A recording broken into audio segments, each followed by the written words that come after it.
being broadcast live, so it's like, Not not just live, but it's about your audience. We'll start.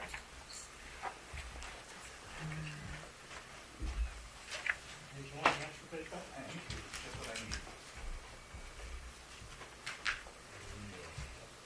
Did you save one for me by any chance? Well,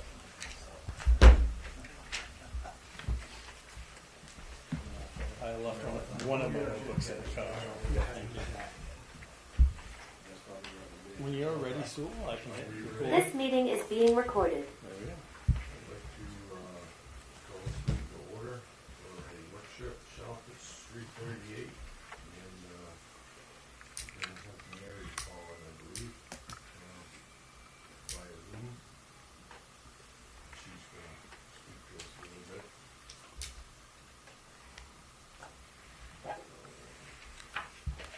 you ready to receive that? Which you would be joining the Zoom that, That's the regular meeting at 4:30. is oh, that? Yeah. this is just Yeah. a workshop. Yeah, just a workshop, right? Okay. Yeah. So I don't know. I'll tell her to try to call in. Does she, well, she can zoom in. right, she can connect to the Zoom meeting that's already live.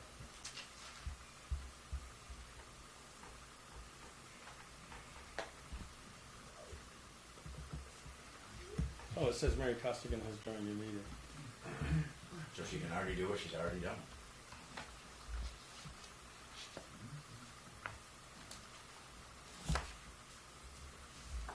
Sound check for our viewing audience. Can you hear us? Abby, can you hear us? You might need to tell it your sound is the owl.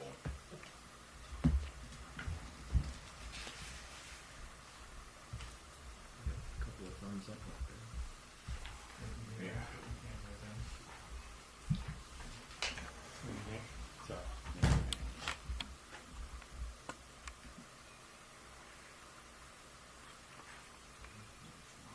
We can hear you. Can you hear us? We can now, but I've got to switch it to the owl, right? No, well, no, Was that the owl? that did come off the owl. Okay, perfect. Thank you. We just didn't hear anybody say something. Thanks for speaking up. Mary, are you able, are you in the meeting?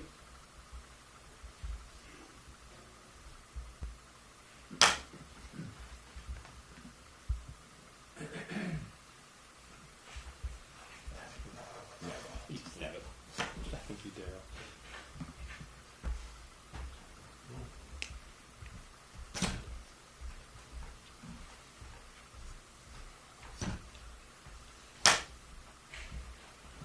So I think we might need to start with some confusion that we have two meetings in a row here, because I think Paul didn't know, I wasn't even overly aware at this point. So right now, this is just a workshop. Just and we a have workshop, yeah, meeting following. Well, I think with Bob together, we didn't know if it would go in an executive session and talk about this, or if it would be an open forum, and we decided it would be open forum, and Mary was gonna call in. It was kind of scheduled in our last meeting, but we didn't get there, due to, what was going on that day. And, that was that paperwork that I gave last time here. I just printed this back out. This is what she wanted. She had asked if we could have this available, and she just wanted to talk with us and go through it, and let us know her understanding of where we're at or where it's at, and provide a little insight on going forward. And, I have not conversed with her at all regarding this meeting, so, this, aside from when we left off at the, getting the placeholder, said that would be the next step. So, Is she on the meeting? Did you see her in the meeting? I don't. There's an iPhone, but I don't know who the iPhone is. But a moment ago, or a little bit ago, you said that you saw that she had joined? I had an email that said she has joined the meeting 11 minutes ago, but unless... Evelyn, did you set this up as one meeting or two? One meeting. the thing I gave her was, Yeah, this is still the trustees meeting, right? Zoom. That meeting ID or whatever. the Uh, trustees I on. think what Mary did is she joined the CSD board meeting, not the trustees. So, It was the blue one, wasn't it, this, trustee one?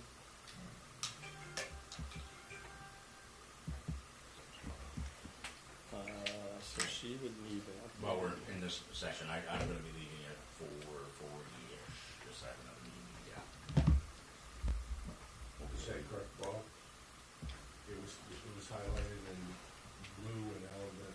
It is, but that's the CSD, yes, so, Oh, yeah, that's one email, and they continue that, and that's the, meeting folder. And they'll change color based on whether you clicked on them or not, so the color doesn't really.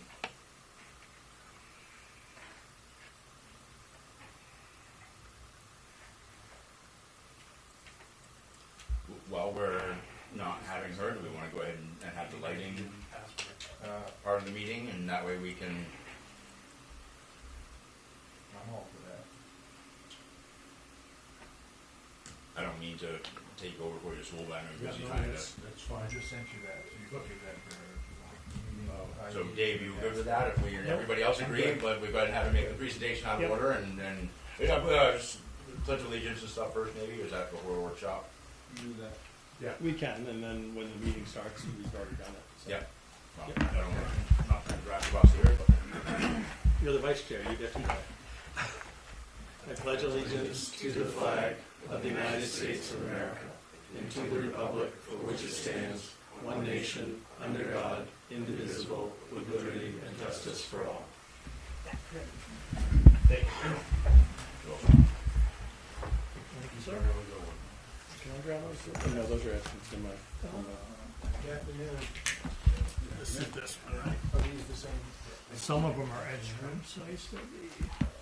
No, these are ours. Give me one of those. You get one, Bob? Yeah.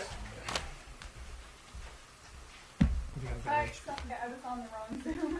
Oh, there she is. So your email has two different. I have an extra versions on one for there. Oh, Yeah, we kinda figured that out. So the volume maybe Lower or raised? higher, right? Or- Yeah. I- Evelyn was certainly gonna be loud though. Mary, just try a sound check. Hello. Yeah. Yeah. Good? that'll work. Good. Okay.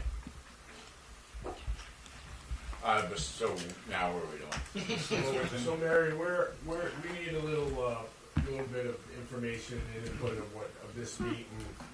You and I spoke about the best way forward would be for you to meet with us and go over, your information. And here we are, I guess, so I don't have a lot of input for the rest of the board. And so, Yeah, so, it was like 2 weeks ago, I guess, or, that was just, we were fast and furious trying to meet a closure line. You were all able to review information individually. We stuck with, FOA requirements and did not discuss this as a group. And so we came up with, and the school committee and the trustees both agreed with a placeholder for legislation, because the only way to change the charter is through legislation. And so that's what we're trying to do. This is second session, so it's much more difficult to get a bill in the second session, but we're trying anyway. I don't know if you've heard any feedback from Holly on this call. I haven't. Mary, just a question for you. I don't know if we're coming through clearly to you, but you're breaking up to us. I don't know what you're using for a microphone, or could be on our end. I'm using my iPad, which is what I always use for Okay. Zoom. probably. Yeah. All right, thanks. I know I haven't. When we submitted it, when you sent the sort of the final draft to me, and I submitted it back out to everybody, the one question I just made sure we asked Holly was, both boards were going to have to vote after the fact. and then we'd get the minutes to her, and she said that was fine.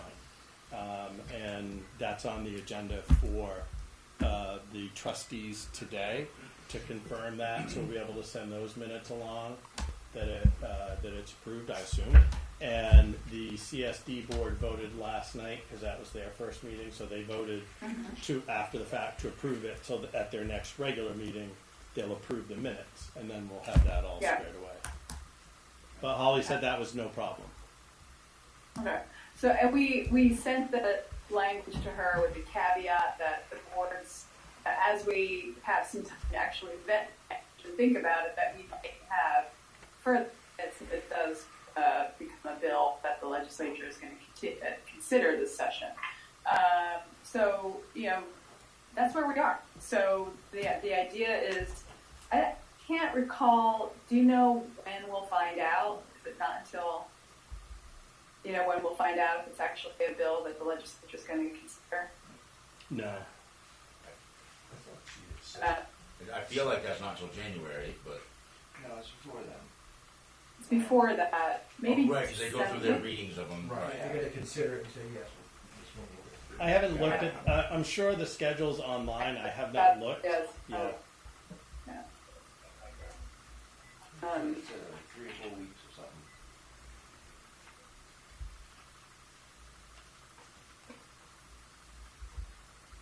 So I'll find out, I'll find out when they'll know, because if we don't get on this session, there's really not much we can do until a year from now. But we can, continue to work on the language. I think you can have, if part of legislation, I think you can have conversations with the school committee leading up at the next budget cycle to come to mutual agreement that's how it's going to work, so you don't find yourself in the position that you were in last year. I think that would be a productive conversation to have. And then if we do, if it does become a bill, we dig into the language, we figure out what we like, what we don't.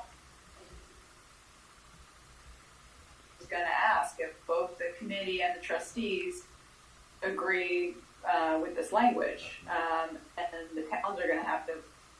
One's going to have to agree. It's not going to have one board or the other. It's just the legislature. He's messing with you. No, keep talking.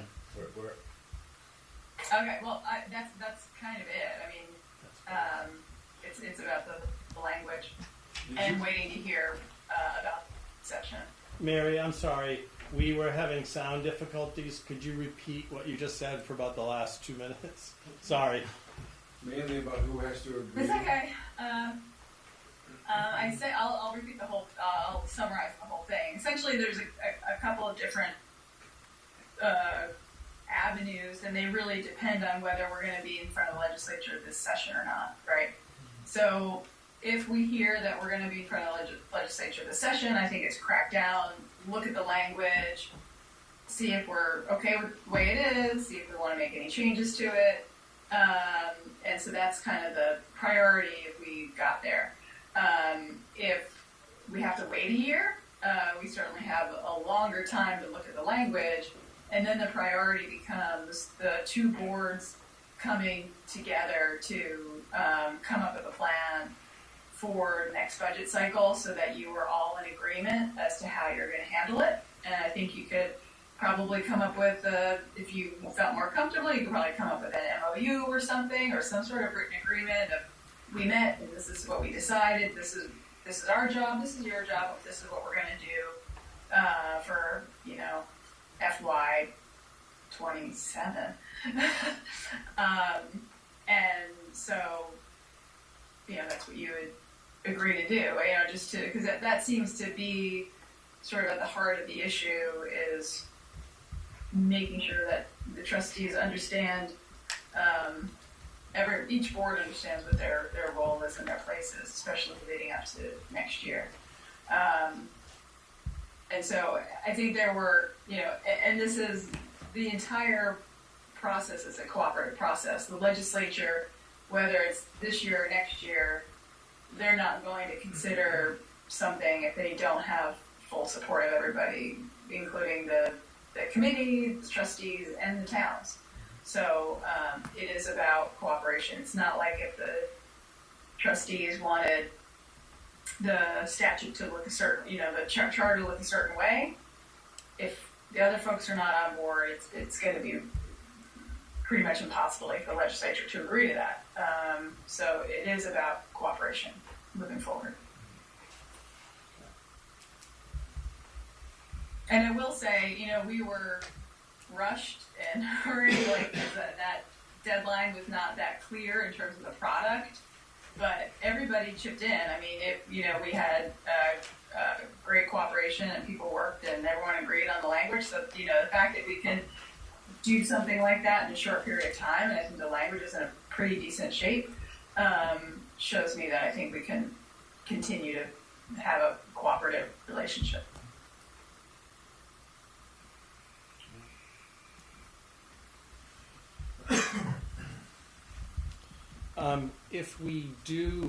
If it goes to the legislative council and they agree to hear it this session,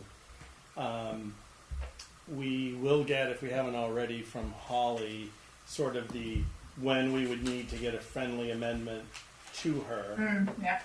And for our viewing audience, a friendly amendment would mean the trustees, the CSD board, the Boothbay Select Board, and the Boothbay Harbor Select Board have all agreed on it. So what we will have to do is plan backwards from that. And I don't know, but if that does happen, we'll just need to work with Dan and Julia to whether it's a joint meeting or special meetings, just to make sure we meet that deadline to get that to the legislature. Does that end at the select board, or does that end at the people?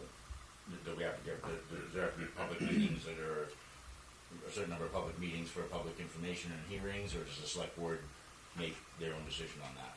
It would be collaborative. So what's happened the last two charter changes, the major piece when we went to testify was we had to present the approved minutes from the CSD, the trustees, the town of Boothbay, and the town of Boothbay Harbor.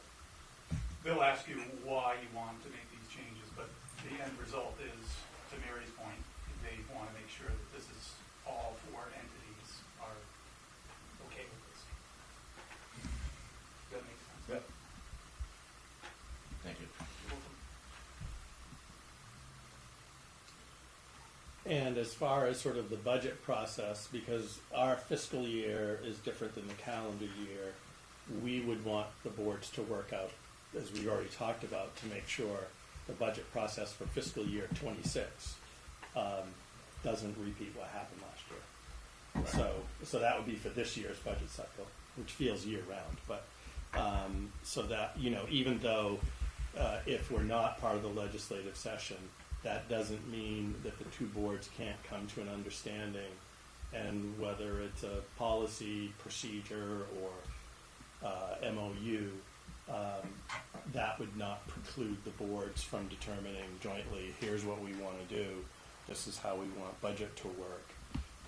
That would not require select board approval because it's an internal thing.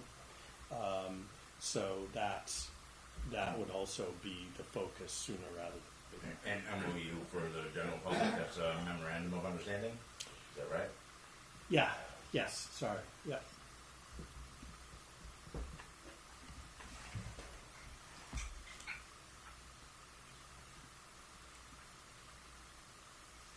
All right, what next? Yeah, what next, Mary, I guess, what is, do you have went through this, step one, to, meet and start talking about, do both boards put forward what they would like to see, and you, as a starting point, or? So you have a starting point, which was the amendments that we've already made to the charter, right? So that's the starting point. And again, we will find out, I was looking, I've been looking to see if I can see the date. So the legislature is convening in January, but the bills obviously are going to be printed before then. So I'm thinking we're going to find out sometime in December whether this bill is going forward. You know, as I said, you know, even though I said we should only be talking to the committee about next budget if this bill's not being considered. I'm realizing that the bill, you know, they could be talking about this, you know, after your budget's complete. So I actually think that probably a next step is a joint meeting with the committee and the trustees to, you know, maybe all look at the language together, see where you are, and talk about the next budget cycle and how and what the individual jobs are, and how the budget's going to be presented next year, which is hopefully different than last year. So we do have a subcommittee that is formed of our trustees' original subcommittee, and then it became 3 others that joined our subcommittee to create a subcommittee between both groups, and then is the other subcommittee still in effect? Do you know? I think, and again, I know that's we've sort of gone around. There's a lot going on, so I think if both committees just sort of step back, and we say, what's the focus of this? And if the focus is budget, we get that. Whether it's, I think a joint meeting makes the most sense because you need everyone's perspective. The only thing I suggested before that, because the boards operate a little differently, is having a small subgroup agree, here's how that meeting's going to run, so that we don't have unexpected road bumps. Oh, so you were just suggesting that we have a group to decide how the meeting's going to run, not that that's a different group. Correct. That group would just meet Just for a that group. purpose. Yeah. Sort of a one-time meeting. Correct. And then get a joint meeting together as soon as humanly possible to talk about, let's look at the budget. And I don't think there's time for subcommittees. I mean, if the best case scenario happens, right, then we don't have a huge amount of time to get this all agreed to, set, all, you know, so it just, subcommittees are great in some ways, but they just add to time, because then, once they've had time to meet, then they have to get back to the boards. It just keeps kicking it. But I think that Bob's sort of asking something I totally didn't understand. No, I know. Something I that's get what new. he's asking for, yeah. Because we understand that we certainly have a different way of running our meetings than they do theirs, and we have to agree how that subcommittee's going to meet, whether or not the public's allowed to communicate and whatnot. So that email that we all got, that Bob sent us, I now understand. He was to say, get together, meet one time on how that group's going to meet. And I guess he was suggesting that it be made up of people who might not even be in that meeting, or certainly by some people that wouldn't be in that meeting. No, we'd all be. no, you'd all be in a It's joint a meeting. joint meeting. All of us, all of them. All in one big meeting. But beforehand, a couple of people from each group get together and say, look, our meetings run this way. Oh, okay, yours Okay. run this way. Hey, well, let's have eggs and let's have bacon, but let's not have, French toast. You know what I mean? It's just laying I down get rules. you. Yeah, no, I thought that was just for the that's it. like, That's it. And then all of us get together, like, combined. Like, for time's sake, we have to get this going. Does that make sense? You want French toast? Oh, I'm sorry, man.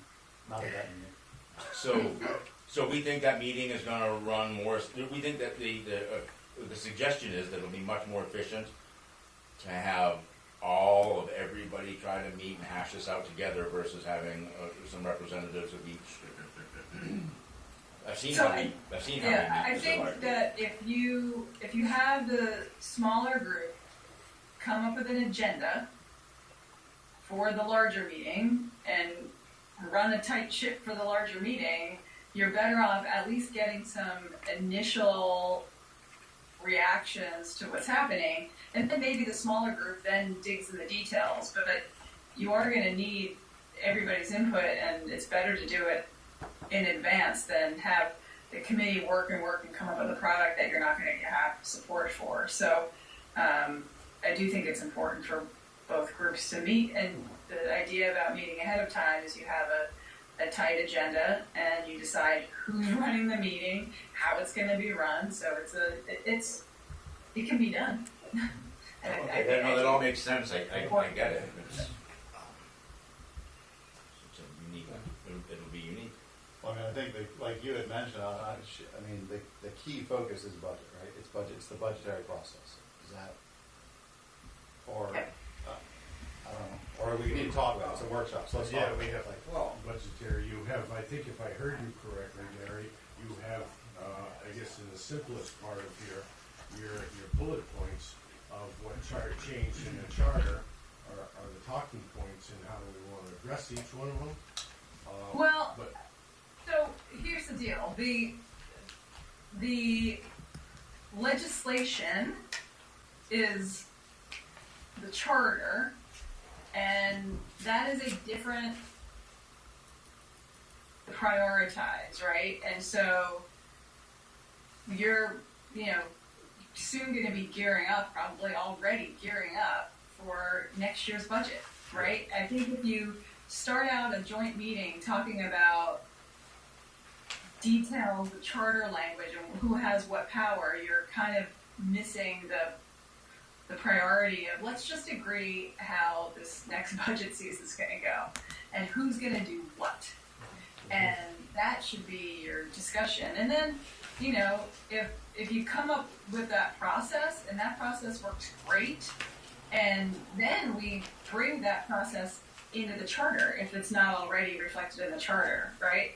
It's better to talk about it in practical terms and figure out what you want to do and who does what with regard to the budget. You're essentially talking about the charter, but you're talking about it in practical terms. I think going through a bullet list of what powers you used to have and now you have, that's just like, it's not a productive conversation. I think you really just need to get to the meat of it, which is how is it going to work next year?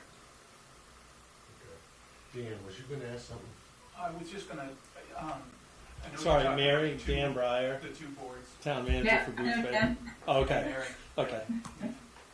Small world, we work. yeah. I was just gonna suggest that we have, again, the towns as well as the two boards together because of the time crunch. So, again, to go back to the original point, if any one of us disagrees, then this doesn't happen.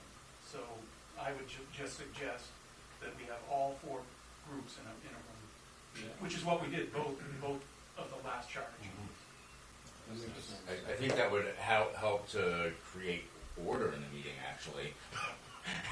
Plus, it would give us an idea. Right, I think I like that idea a lot, personally. Now, for a whole piece. Yeah, I mean, that'll allow, so it's all four entities getting their opinion, and instead of it being one side versus the other side, it's what do we all want? I like. And Right. Paul's earlier point, it saves me going back to tell my board, meeting in a separate meeting and telling me what come here and suggest. So the whole board, you think, or all four? Not, All four boards that can make it. yeah, And that's gonna be the other issue, is not everybody's gonna be able to make these meetings, so, and time is really our enemy at this time. but here's my one question, truly not trying to be that person in the meeting, but I'm just gonna say it.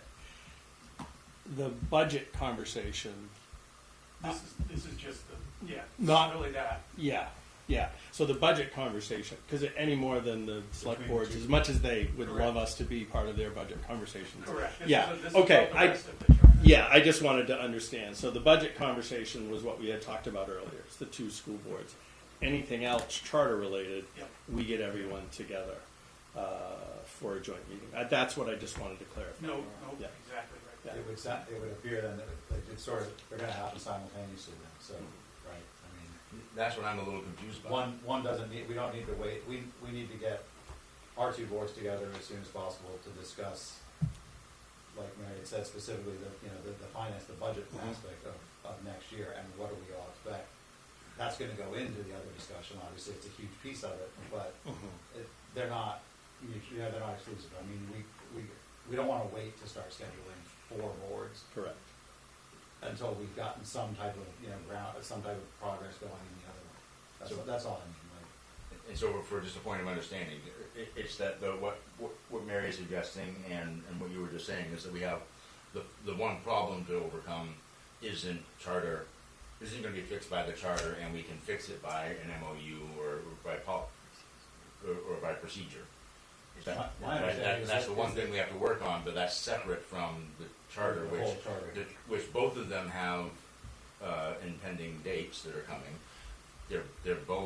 They are related, but one of them we have a certainty of. We know we have to deal with the budget because that is gonna come regardless, and we're not sure that the charter is gonna make it to the Right, legislature. and I think, we can't do an MOU on the charter, but we can do on Right. our budgetary process for this upcoming year, and we can all be in agreement on that. That budgetary, what we decide there, and that new process, so to speak, and this is my understanding was, that will become part of the work we do with the charter. That's what she said as well. But it's Okay. not, we don't need to come up to a final conclusion on that in order to start to get all four boards scheduled together. They've gotta happen at the same time, because we just don't have the time to wait for one and then the other, that's all, that's all. Yep, yeah, I think I got it now. Right. It's not as complicated, but it's. It is. Yeah. Can I It ask a is. question? Mary, one of the questions I've had in this is kind of, where do we start? And where do how do we build, what do we have for authorities, what do we don't, how do we start this process?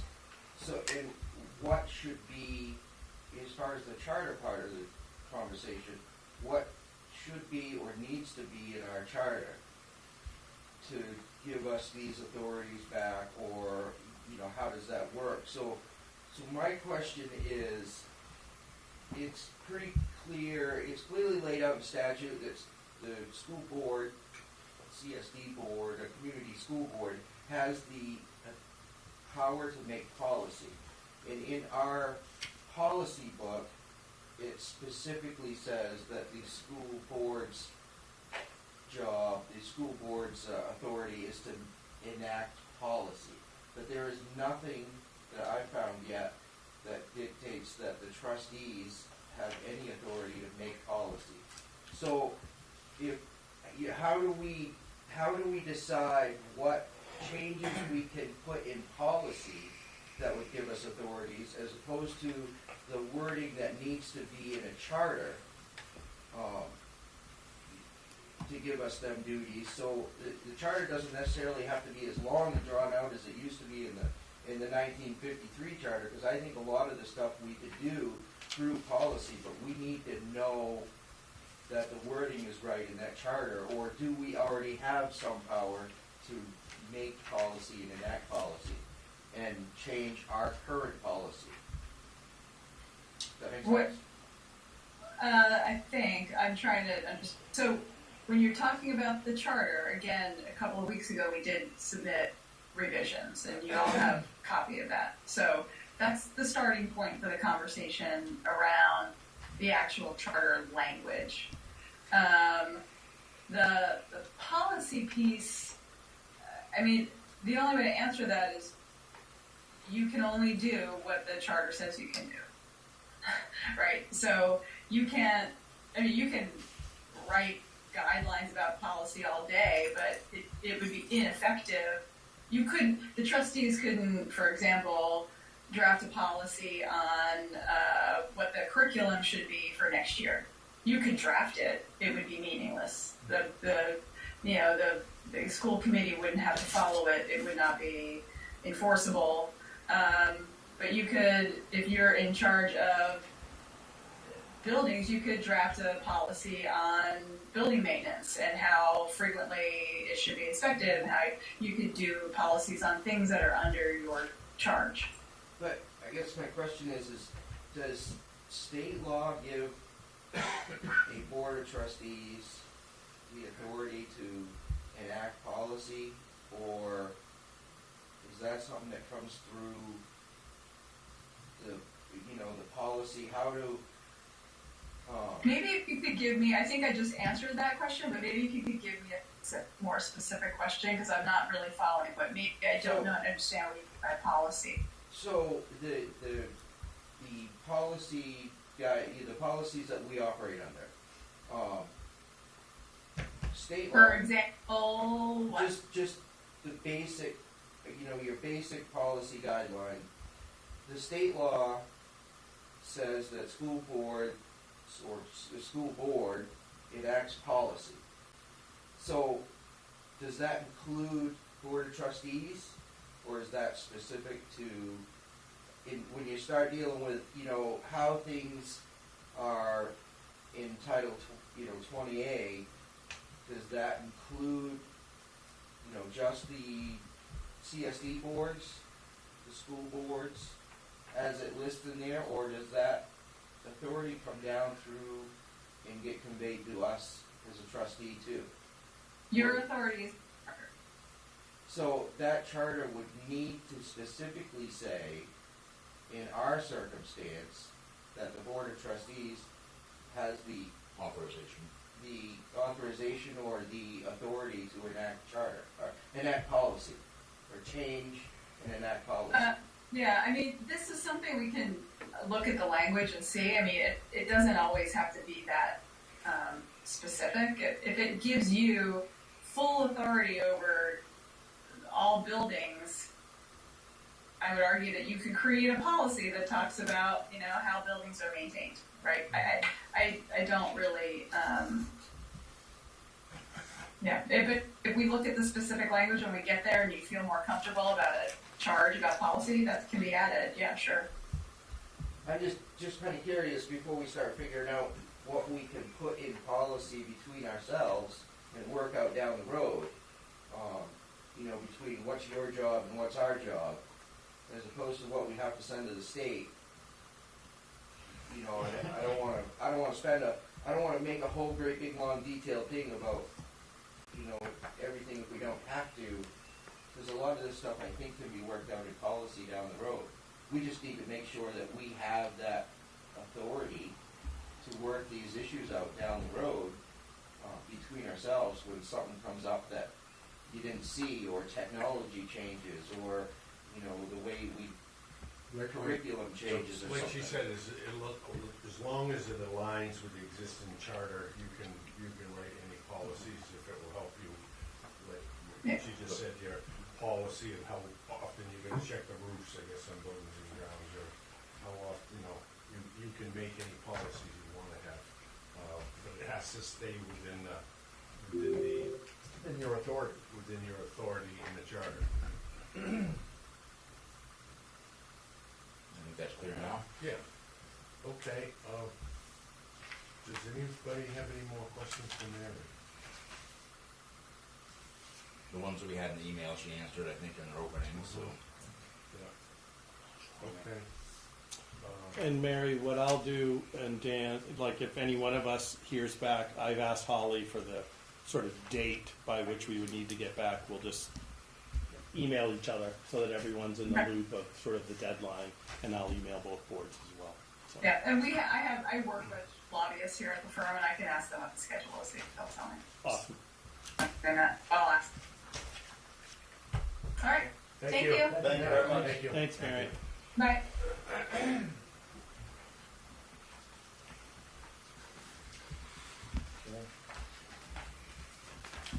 We get back to affinity. Yeah, I'm glad you got started so well for us, and your lighting. Thank you for being discussion. Yes, No thank you problem. very We much. won't preempt you again. You're up. This happens. Spotlight's on you. I've dropped off flashlights. The Maine Municipal Association convention started today. It's today and tomorrow. New Hampshire Municipal Association is just in a few weeks, so we load up on the giveaways. And Kelly, my colleague, before she headed up with the team to Bangor, said, "Here's a pile of lights. Make sure you give them out to the people in Boothbay." So I'm following instructions. That's what you do, like, That's what we do. It's always nice to have those, like in the car, something easy to grab. Thanks for the invite.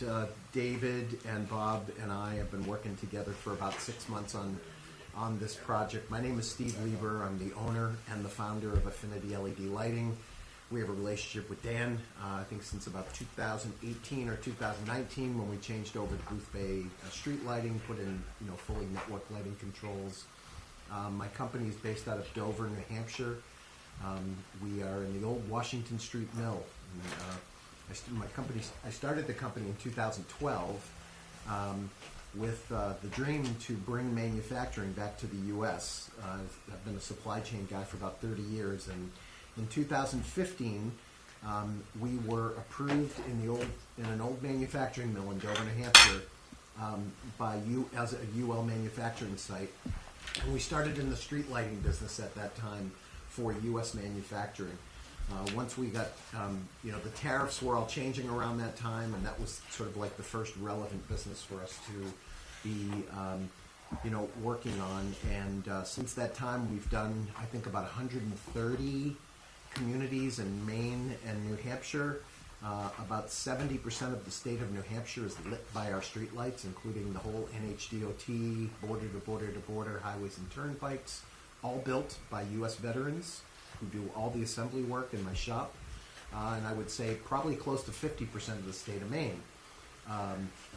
Thanks to people like Dan and the boards and the citizens of Boothbay. In 2018, we developed one of the first network lighting controls, smart lighting, for interior commercial and school projects. And since that time, we've gone through, 7 or 8 revisions at this point. I think we're on Gen 8 of our school smart lighting. This is a big part of what we do. We are currently wrapping up in the state of Maine. We're currently wrapping up the Vinyl Haven School. The team is in Skowhegan, working on the Skowhegan schools. We're rolling into Bethel. After that, we're working in Boothbay. York County, we've done a lot because it's very close to us, obviously. So this is what we do. We do complete audits of the school, literally room by room, with David and Eric, who spent a couple of days with us this winter. We went room by room, closet by closet, everything that lights. The great thing about smart lighting is you can get up to 50% more savings on smart lighting than just a traditional LED, because smart lighting provides all these lighting controls. Things like daylight harvesting, lights that are close to windows. If we were sitting in this room and it was a smart light, the smart light would actually be dimming these lights a little bit because they just would be harvesting natural light and squeezing the sponge to use less energy. Less energy means less consumption, lower demand costs because the load comes down in the building, and lower energy costs, obviously. We have dynamic high-end trim, dynamic occupancy, scene setting, and the proposal that we've put together for you is a conservative estimate on your savings. And the reason why I say it's a conservative estimate is when we developed, at the time it was called advanced lighting controls. Now it's called network lighting controls, and we worked with Eversource, who is out of Connecticut, Massachusetts, and New Hampshire. It's the biggest utility we work with, just because it's very close to us and it's a big part of our business. The engineers there helped us to sort of like estimate, this is what you can account for when you present energy models to the utility for what kind of savings you're going to generate in terms of energy reduction and savings, because from Eversource's perspective, their rule was what we pay out for incentive money is based on buying reduction of load and kWh consumption. And when we pay it out and we report it to the PUC, we have to deliver on it. So it's very conservative. Things like smart switches in every classroom, every office, main areas like this where people walk over and say, I'm going to dim the lights a little bit.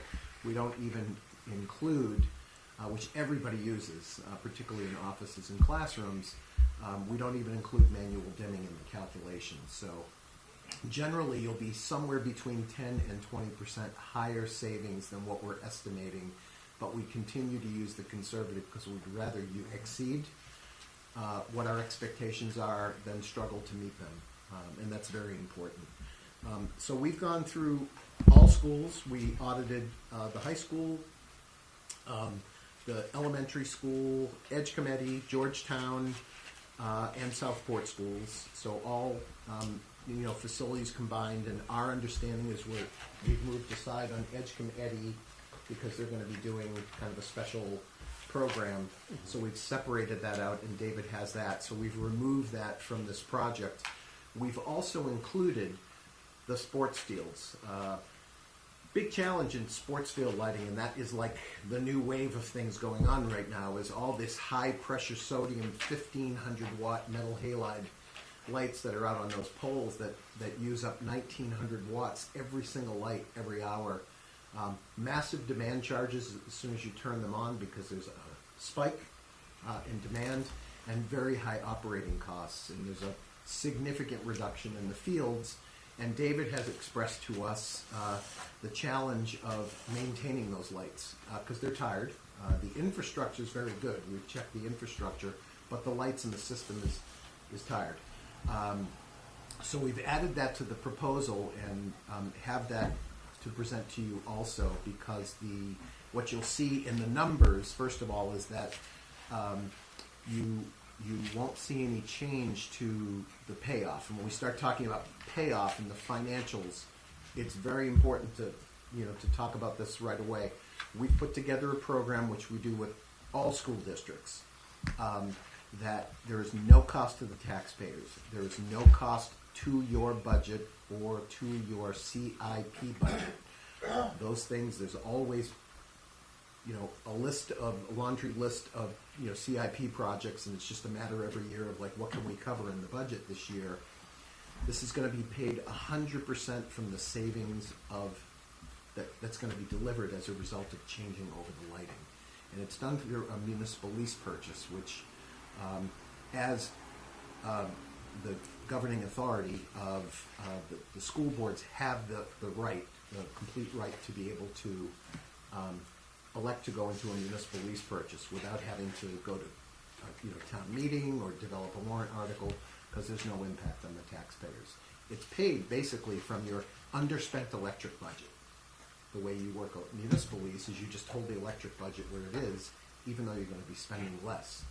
The accrued savings, not all of it, but most of it, most of the accrued savings will be used to pay at the end of the year underspent funding on the electrical budget to pay for the municipal lease purchase. All clear so far? In terms, yes. So you're saying that you come in and you do this, and there's really no budget, we're just gonna keep the same electric payment going out?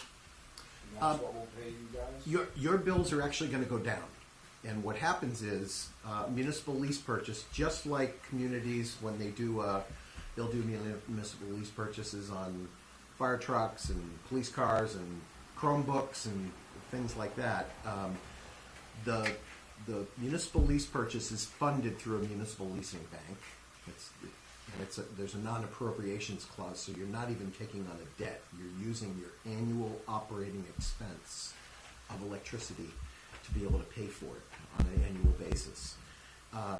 The way it works is when you close, should you decide to move forward, when you close on the lease purchase, which is authorizing the superintendent to sign on behalf, or the chair of the board, that money is put in escrow. So when we turn invoices over to the district, the invoices are approved by the district, but the district also is approving to say, we've approved this invoice, we're also approving a distribution from the escrow money that's been put aside. So the municipal leasing bank actually pays us, and there's no cash outlay, so to speak, from the school district. The first year, there are 2 payments to be made, and we'll talk about the numbers and how many years, etc. The first year, there are two payments to be made. The first one is the $67,000 that Efficiency Maine, we've submitted all the paperwork, they've done their reviews, and we've secured $67,000 for the project from Efficiency Maine. That money is paid to the school district, so that'll be incoming funds, and that will get paid back out at the end of the year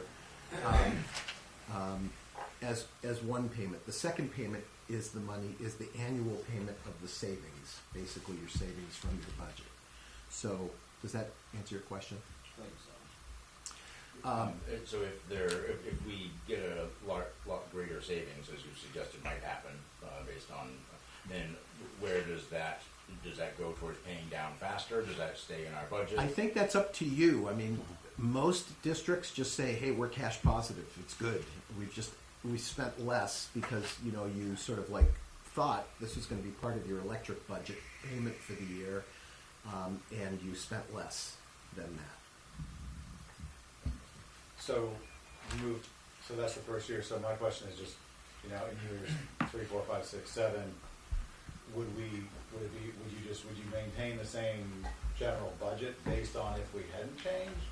Because each year you have these payments and you need to obviously have the savings, so from a budgetary standpoint, we wouldn't be budgeting based on the savings numbers, correct? Until it was paid off. Yeah, I mean, We'd hold our budget as if we still had CMP, we still had lights going like old right, lights. because And there would that's be, what's paying for there this. would be other increase in costs too, so that would Is certainly that be part of it. feasible? Like, can we, I guess we can do what we Yeah. want, right? But, because we're saying we're gonna spend this when we really do know, but I guess because it's going to a payment. I'm just making sure. But I think it would be, again, those would be the conversations of the board and the decision of the board, and Because given funding. facilities needs and other things, that may be a way to start replenishing some of the capital reserves, but I think that would be sort of part of the conversation, because that certainly, it's money, it's revenue, so to speak, or money coming in because of your investment in the infrastructure.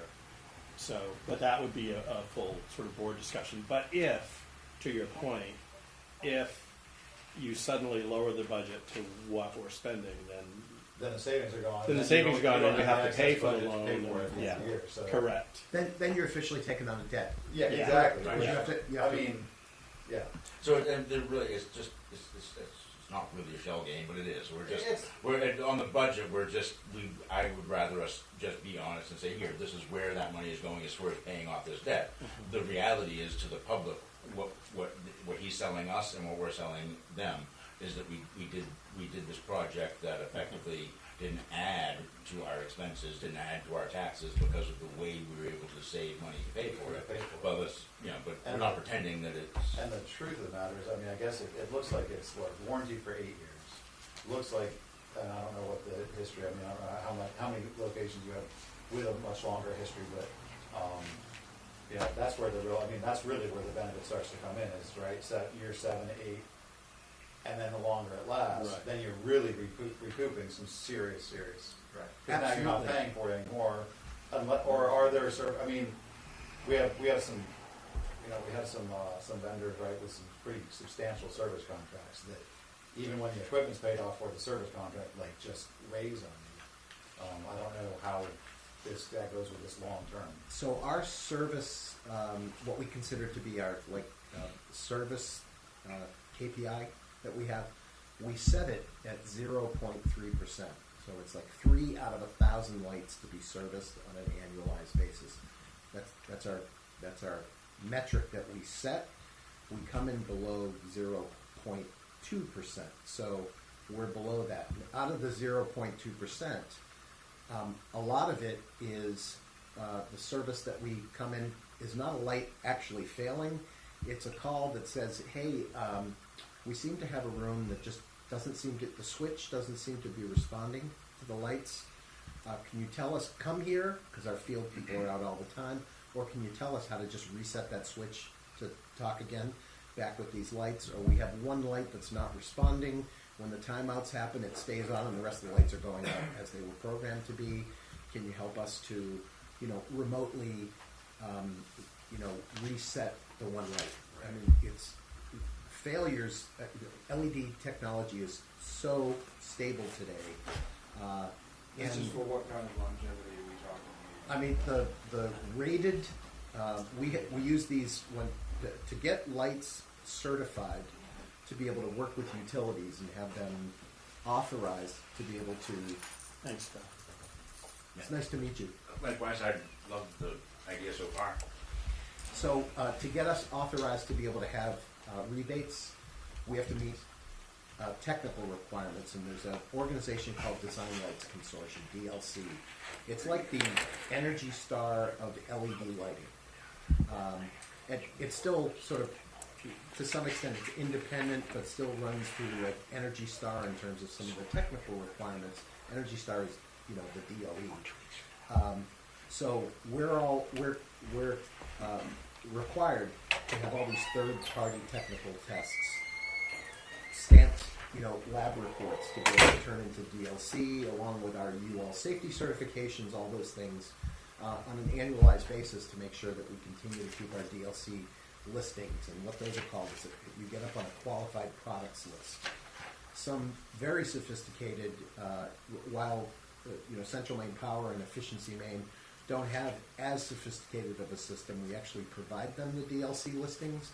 In the case of Eversource, as soon as we entered into the portal, the product ID from DLC comes up and says, this is authorized. This is an authorized product. Part of that, it's a long way to answer your question, I'm sorry. Part of that is, one of those tests is the lifetime of the lights. And, it's a lot of algorithms, because you can't test a light for 28 years to see if it's going to work. They look for, lumen loss effect and how long it takes, because, the LED manufacturers that we use, those suppliers have to provide tests, and we have to do it on the full light, where the stuff is burned for 6 months, and they watch, is there a 0.1% of lumen loss, and then they run it out. The lights are rated for over 150,000 hours, and we say if you were going to run 150,000 hours, you'd be in the 30 years in a school to be able to use the lights for that long before you get to what's considered to be the end of life, which is 70% of the original brightness. They don't just shut off. They'll eventually dim. But today, a couple things. Today, because we have such high efficacies, and there's a document in here that shows that we're running at 160 lumens per watt. That's the amount of light per watt. DLC will authorize, under the technical requirements, you can get a DLC stamp at 110 lumens per watt. You can get a DLC premium stamp at 125 lumens per watt. We're at 160, so we're 23% higher than what they consider to be, the high efficiency end of the industry. And we do that as a small company because as we see changes in the efficacies of the technology, as a small company, we test it, make sure it's working properly, we send it back into UL to get safety certified, and then we send it back out for lab tests, and we're back up on DLC at 160 lumens per watt. The reason why I'm talking about this is we are never going to run the lights at 100% of their full output. They're resting all the time because the typical high-end trim, which is part of the program, you don't just put LED. Today, the new gen of human-centric LEDs is not just put them in. Everybody would be like, those are really annoying. They're too bright, and I don't like them. We have settings where we come in, the programming is to set the high-end trims at the maximum amount of light those lights are going to put out. And probably the average in a school building is somewhere around 65%. So we're taking a light and we're immediately saying, it's too bright, bring it down to this level, and then we'll run all of our controls like daylight harvesting, occupancy controls, and still let people do manual dimming. What you're going to see is all the covers on the lights that people put up because they don't like the light. That's going to go away because you can control the lights all the way down to 5%. The reason why I'm talking about this is, the lights are rated at about 35, 37 years. We're showing you numbers only out to 20 years. Because who knows what's going to happen in 20 years? We could be spraying quantum dots on there, that run on, some solar, light flow. We have no idea what's going to happen 20 years from now. But you're absolutely making a decision for, lighting that's going to be in here for the next 20 years. These lights have been in here for 20 years, or 25, or 30, and they're tired. So we're just giving you the assumptions, the returns on investment, the total accumulated savings only out to 20 years. And you mentioned the 8-year warranty. You've read ahead, which is good, and it's part of the pillars that we stand on. The industry provides a 5-year warranty. DLC requires, if you don't offer a 5-year warranty, you're disqualified. You come off the qualified products list. We built it. We know it's better, and our metrics show that. So we provide an 8-year warranty, and on the outdoor lighting, which is a completely different kind of lighting. Dan will tell you. We probably talk.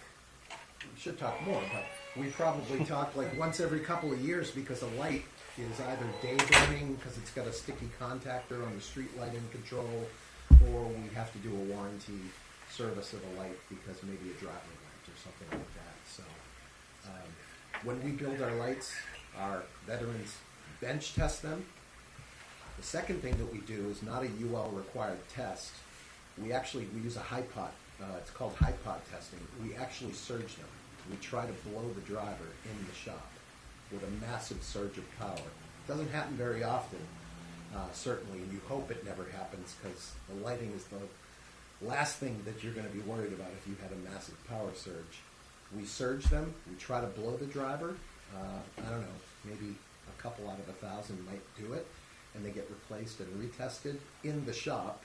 Then we burn them for 24 hours, and then the guys test them again, and then they get packed. So quality is at the highest level from us, and I think our customers, David has spoken to a lot of our customers that we give recommendations to speak to.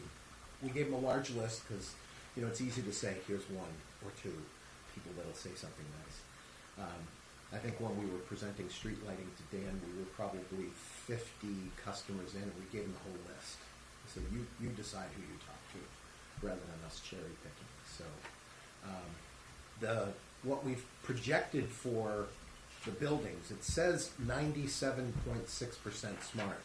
The reason why it's 97%, it's 97.6% smart, which is a disappointing number to me, is because there's 35 field lights in this proposal, which is also covered by it, with significant savings. And we've used the operating hours that David said, the fields aren't used all that much, and we've used the operating hours that David gave us. We still got incentive money from Efficiency Maine through Central Maine Power, and actually, even the field lights will pay for themselves, and we put a comparison together in the back. So the total project is $635,000. We've got $67,000 covered by Central Maine Power, and we're projecting conservatively that you're going to get $89,000 a year in savings. It's likely you're going to be somewhere in the $100,000 to $105,000 worth of savings, and that's just going to be lower operating costs. That's it, because your municipal lease payment is going to be in the low to mid 80s, and that will continue to be on an annualized basis. Should you save enough? Now, what hasn't been built in here is, we support projects across the region where we work like with ESCOs, that come in and say, we're going to look at your chillers and your HVAC system and, the solar on the roof and geothermal and the entire building envelope, and we're the lighting provider. And we see what their proposals look like. They always add in, we're going to add like 2% more savings per year to make those numbers look good. We don't put in any accelerators. We're talking about today's costs, and it's pretty clear that costs are going to continue to go up, particularly here in New England. If it's not the energy cost, which is like your energy supply contract, which has sort of been distribution charge, transmission fees, all those other services, and demand charges constantly go up. I think you pay like $19 on demand charges or something like that. Those are constantly going up. So you're insulated from that because we haven't even considered, if your costs go up, your savings go up too, and the project actually pays for itself faster. It's just a decision on whether you make higher payments or you just say, we're going with this lease purchase. In 7 years, this thing's going to be paid off. Everything's going to be paid off, and then it all goes to the bottom line.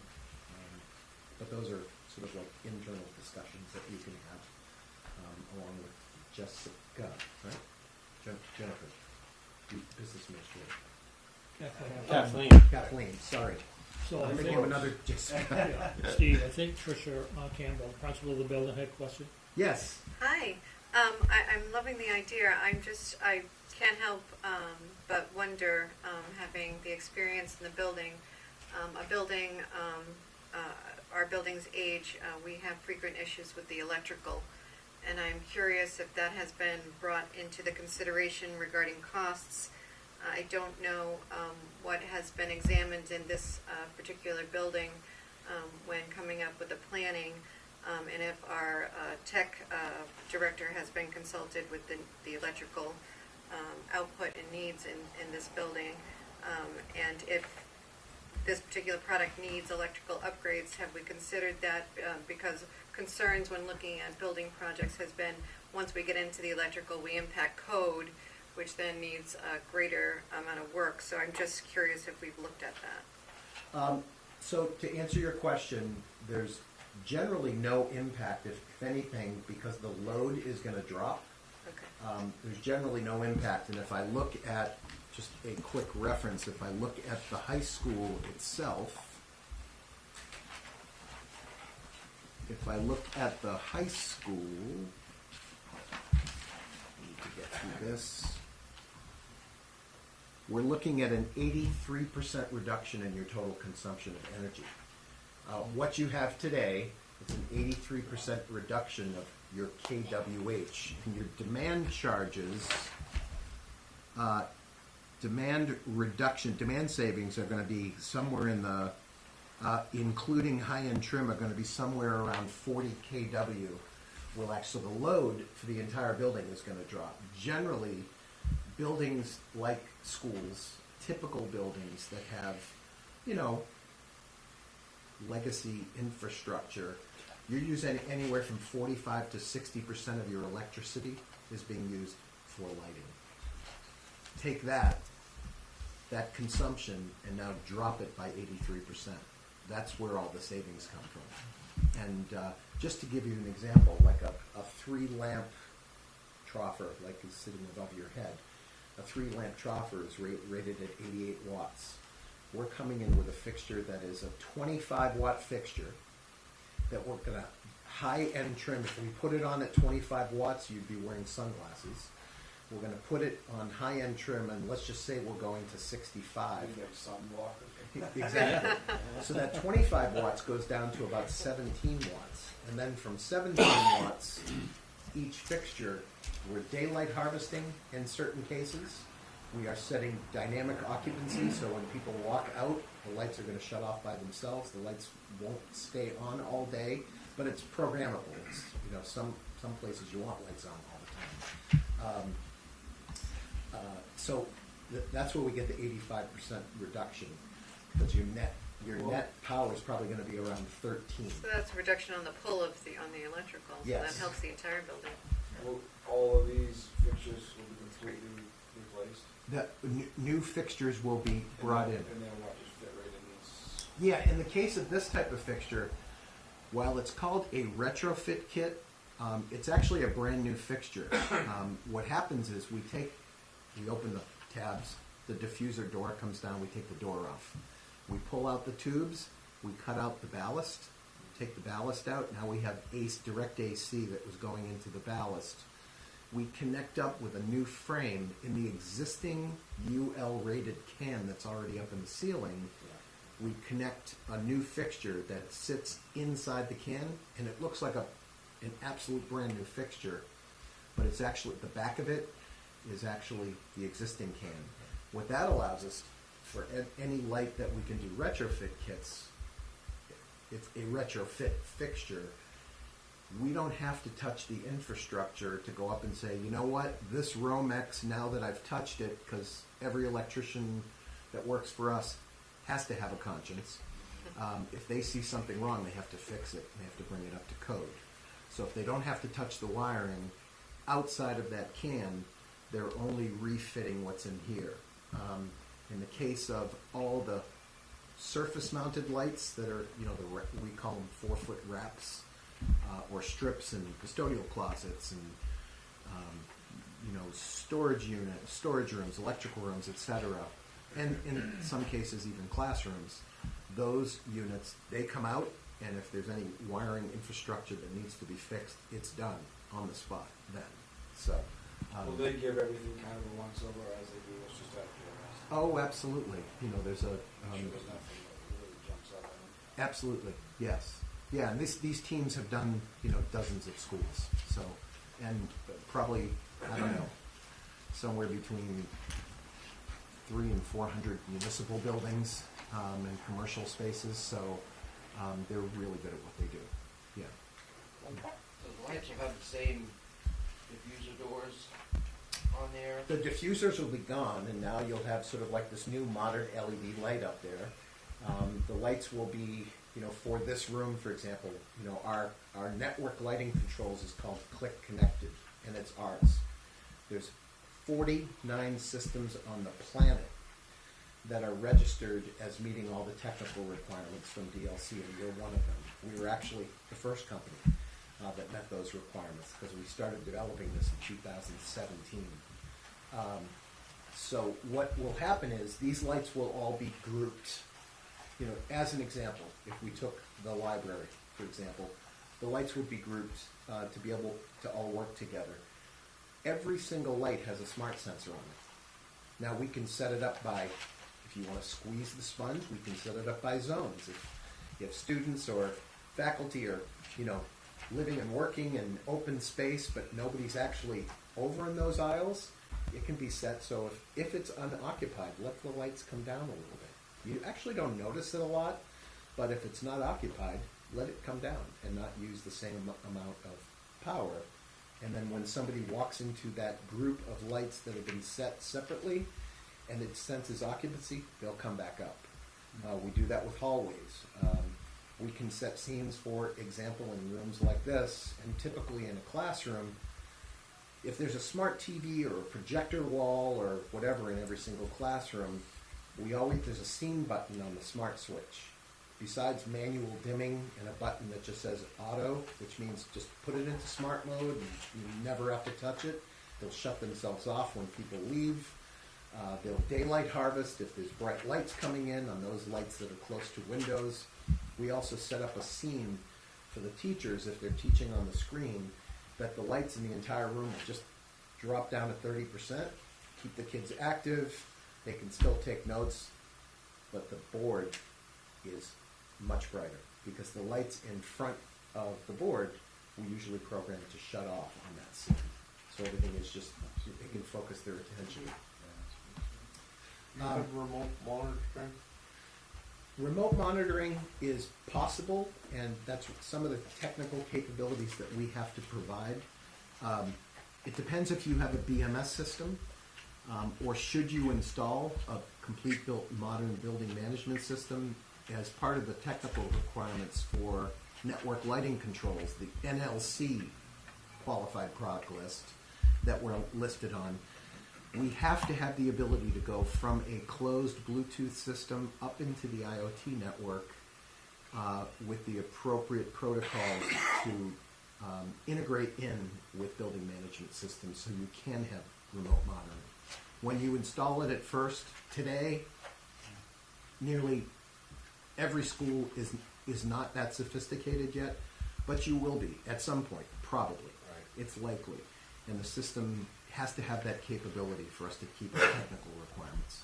That became required, I think, just a little over a year ago, and it took a lot of work to make sure that we were integrated in to meet all those protocols. So that was all part of our third-party testing and white paper that everything integrates in. So What's the different levels of admin as far as being able to put your fat fingers in there and adjust them? So, once we program it, like anybody could download the Click Connected app, right? And you can imagine what kind of problems you could get if, you know, mischievous kids were downloading the app and saying, let's just mess with the library. Let's go to, you know, the superintendent's building and sit outside and just shut their lights off. Please stop giving tips. We're good. You can't, because as soon as they're discovered and grouped in a room, and that's done by the installers, they immediately group them. they can't be discovered anymore unless the QR code is in hand. So we provide the facilities team the QR code book that says if you want to get in and make programming changes, you've got to be able to scan that QR code, or they can't be discovered. Yeah. So if there's trouble, we'll know where to go, right? Thank you. Yeah. Hallways, for example, we know that Eric was telling us when we were doing our walk through the elementary school, he spends like 45 minutes every morning, he and his wife, just hitting switches to turn. There's like 2 light switches on every stairwell. Yeah. All those light switches are going to go away.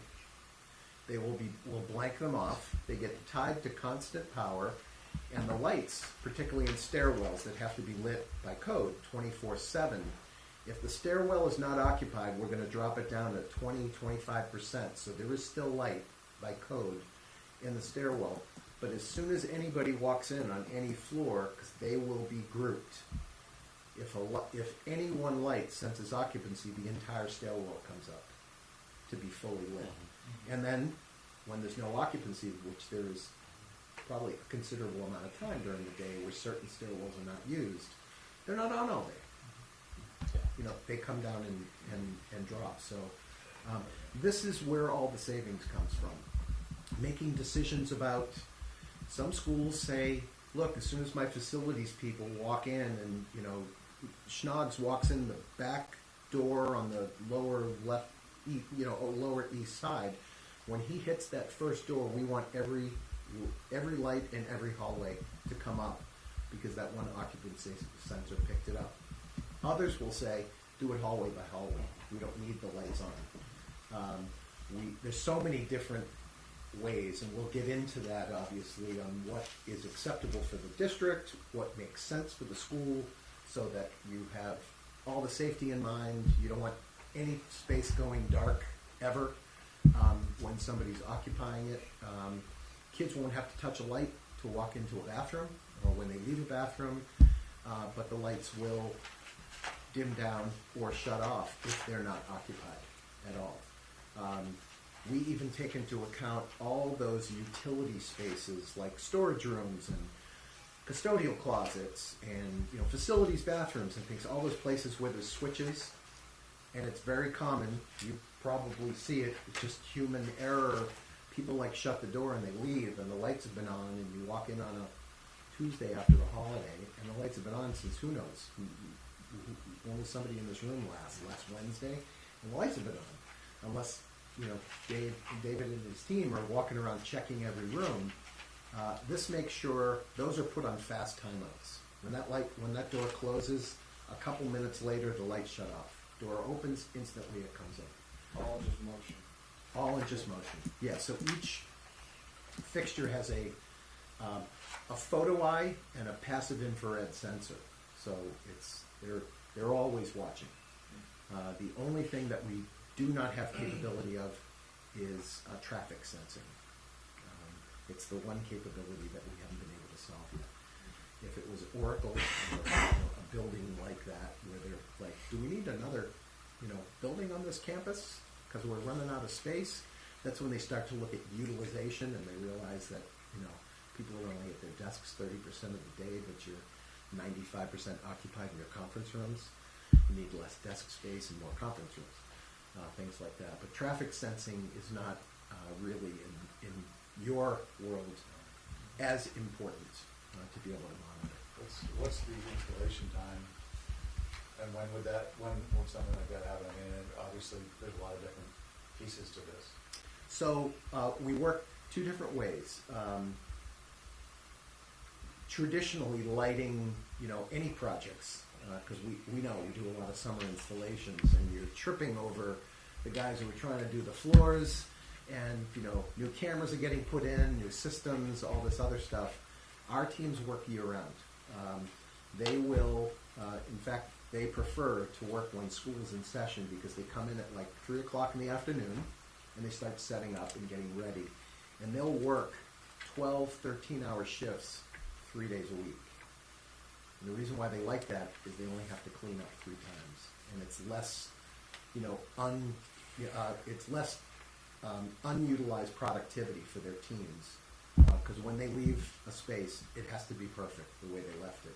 We don't want people tripping over wire nuts or, little things that have been left on the floor, and it takes time for them to clean.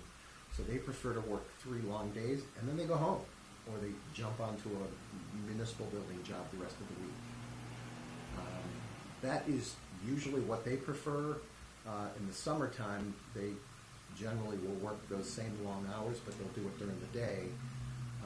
And they, we utilize, working with facilities to make sure we're not tripping over people in the summer. But it doesn't have to happen in the summer. And in this particular case, you probably don't want to wait until next summer, because that's all just the cost of waiting. So, yeah. So this is for 7 properties. Can we take and pick and choose, say we wanna do the elementary school and the high school? Does that change the proposal, or is this all one package? You can do whatever you want, absolutely. At the end of the day, you're gonna make a decision that's best for your community and your. So these prices are based out, okay, if we did the elementary school, it would cost us this. Correct, yes. Now my other question, could you tell us the difference between the first one and the alternate? Yes, so, David had asked us to put together a separate alternate, which just drops off the field. Oh, that's the only thing, okay. We dropped off the field, and as we started, when you take a look at the alternate, that's when you get up to 99.6% smart, because there's only a few little lights that, would be exterior that are not. However, if you go all the way to the back, where it says which proposal makes sense, and we just sort of discovered this to say, how do we present to you what is the difference? This gives you the cumulative savings and the return on investment. And this is how we do our ROI charts. We run this data, and then it populates the ROI charts that you see in your book. The project actually more than pays for itself.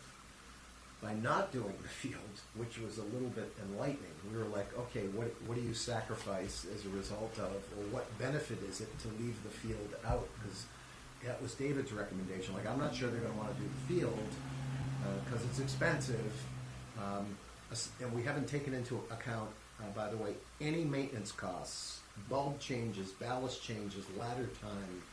Those savings are just not even accounted for also. Which I'm sure, David would love to experience. There's actually $467,000 lower savings and over $250,000 in return on investment by changing the field odor now. After year 20s. Absolutely.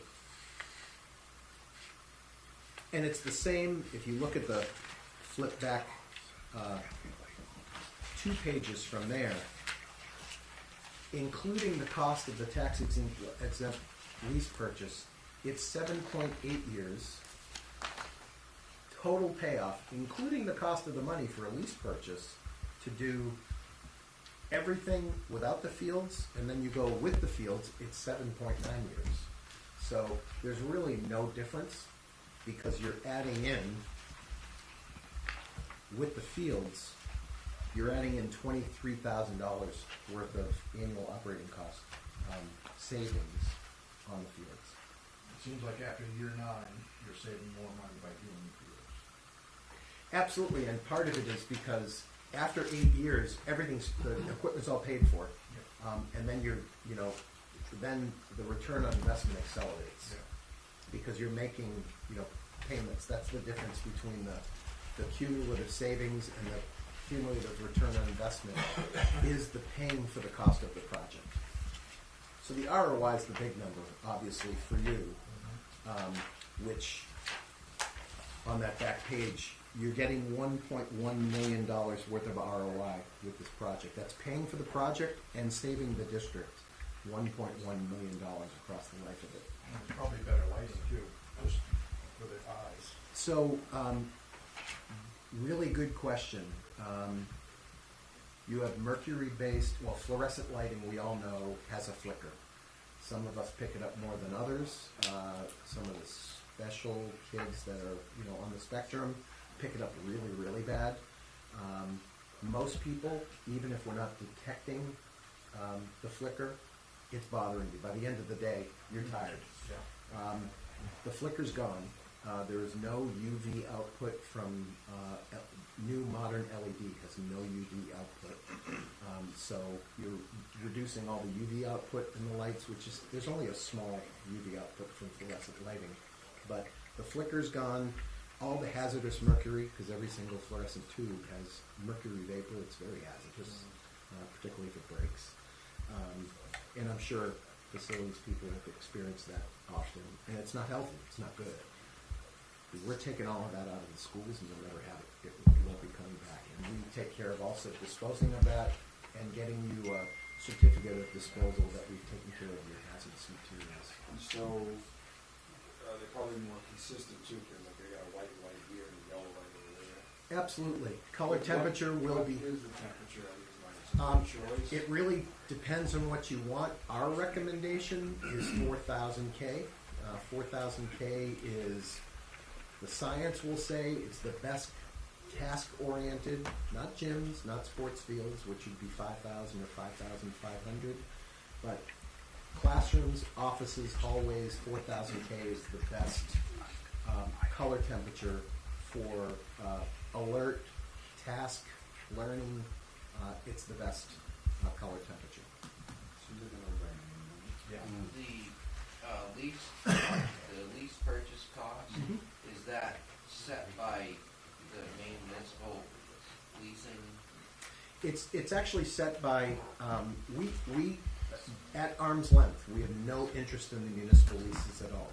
I want to make that clear, that there's no financial interest on ours. We use a company, as most, any energy companies probably in the country, use a company called Municipal Leasing Consultants. They're out of Burlington, Vermont. Renee and Robin have been doing this for 37 years, and they are so trusted because they have relationships with banks all over the country, and they go and find the best rates for you. They are basically brokers who find the best rates. You certainly have an opportunity to, on your own, to just go choose. We've had clients say, we do business with Androscoggin Bank, we're going to go to Androscoggin. And 95% of the time, maybe more than that, MLC's come in with a better rate. So, but it would be worth the diligence for you to say, hey, what will our bank offer? Do they offer a municipal lease purchase? And what will they offer? But usually, How do we go forward from here? What do we need to do with these? And I don't know if anybody's else got any more questions. But I think I'm good. Pretty much everything, I think. The field lighting, will it have, I'm assuming it will have less light pollution from it? Is it more directed? Oh, it definitely has less light pollution because, LEDs are all run by optics, particularly outside field lighting is run by optics. So we've put together a complete lighting plan that shows, total light levels on the field, like a 3D rendered light levels. We're going to go from, I think there's 76 fixtures out there, and we've actually used the 7 poles to decide and then run 3D renderings to meet the required light levels, and even lighting plan 2.5, I don't want to get too technical, 2.5 to 1 max min, which means that even lighting plan, it's got to be below that, and I think it's at 2.1, which is actually pretty low, and there's only going to be 35 light fixtures up there. And they're all on optics. They have different optic lenses depending on the position to make sure that they light the field and not much more. And it will be just, the field part will be lit just as good as it has been, or better. Oh, better. Definitely better. And what you're going to see, not only in the school, but out on the field also, particularly in the school, everything looks like there's been like new construction or something, because color rendering of fluorescent lighting is in like the 30% to natural sunlight, and the color rendering of our smart lighting is at like over 85%. So everything looks brighter, more colorful, and you're going to see that on the field too. Like you just put readers on. Absolutely. I mean, when we did Boothbay's street lighting, if you went under some of those glowing orange lights, the old ones, and you put a $5 bill down and you took a picture, we had a customer do this. It's an orange $5 bill, but you know it's green. So it's like it's a green $5 bill. Our brains have sort of taught us to say, oh, the grass is green at night, but it was orange. Right. Now it's really going to be green. Metal headlight's a little different because it's got some, it's got the chemical in there to make it white versus a high pressure sodium. So, but color rendering is still pretty terrible on metal halide. It's about 50%. So it's going to look like a brand new field. So if we do the field side and like the Catholic Church downtown had LED lights put on it and it blew the neighbors up down there, it had 5 times the amount of light that the old ones had. And they had a lot of complaints and so if the lighting how should I put this? Yeah, as directed and fine-tuned as we currently have, then will you work with us after to make sure that it isn't any more intrusive as the lights are now when they're on? Oh, yeah, I mean, field lighting is intrusive. I mean, unfortunately, because you're looking at, I think if I remember from the plans, you're looking at like 72 and 80 foot, pole heights, maybe even 90 on the stuff that's on the hill next to the house there. That puts out a lot of light pollution. And there's nothing, you can't really avoid much of that. The only way to have dark sky compliance is to have, like, the street lights are dark sky compliant. We're not a single, we have to test at 0 lumens above this level, or it fails and doesn't get listed. For the field lighting, it's all about the optics that we use. It's lenses, basically. And they're all, when we set the field, there's a center point for every single LED light that has a specific lens is how we do the 3D rendering. And then once the lights are put up, the last part of it is our guys are out on the field with a circle, and there's a laser that's mounted onto a laser pointing position on the frame of the light, that they have to hit that point to make sure that it's exactly where it's supposed to be from this lighting plan. So those dots are put on the field and make sure, like, light pole A, light 1 has to be sitting right here. Is it? Good. Tighten it up and lock it in. Let's go to A2. Let's go to A3. And voila. It ends up a good plan. But there is, so after these things are all activated and turned on, there is a little window where we can communicate with you if a teacher isn't happy with how the lighting is in her room, or you're not happy with where the lighting is on the field for one particular thing that we can. I think what we do in that case, because you're talking about a 120-foot articulating boom having to come in on the fields to do this work. I think we make sure that we dot the I's and cross the T's as that installation's being done. And we always do the ending at night because it's much easier to see the lasers. It's much faster to find points.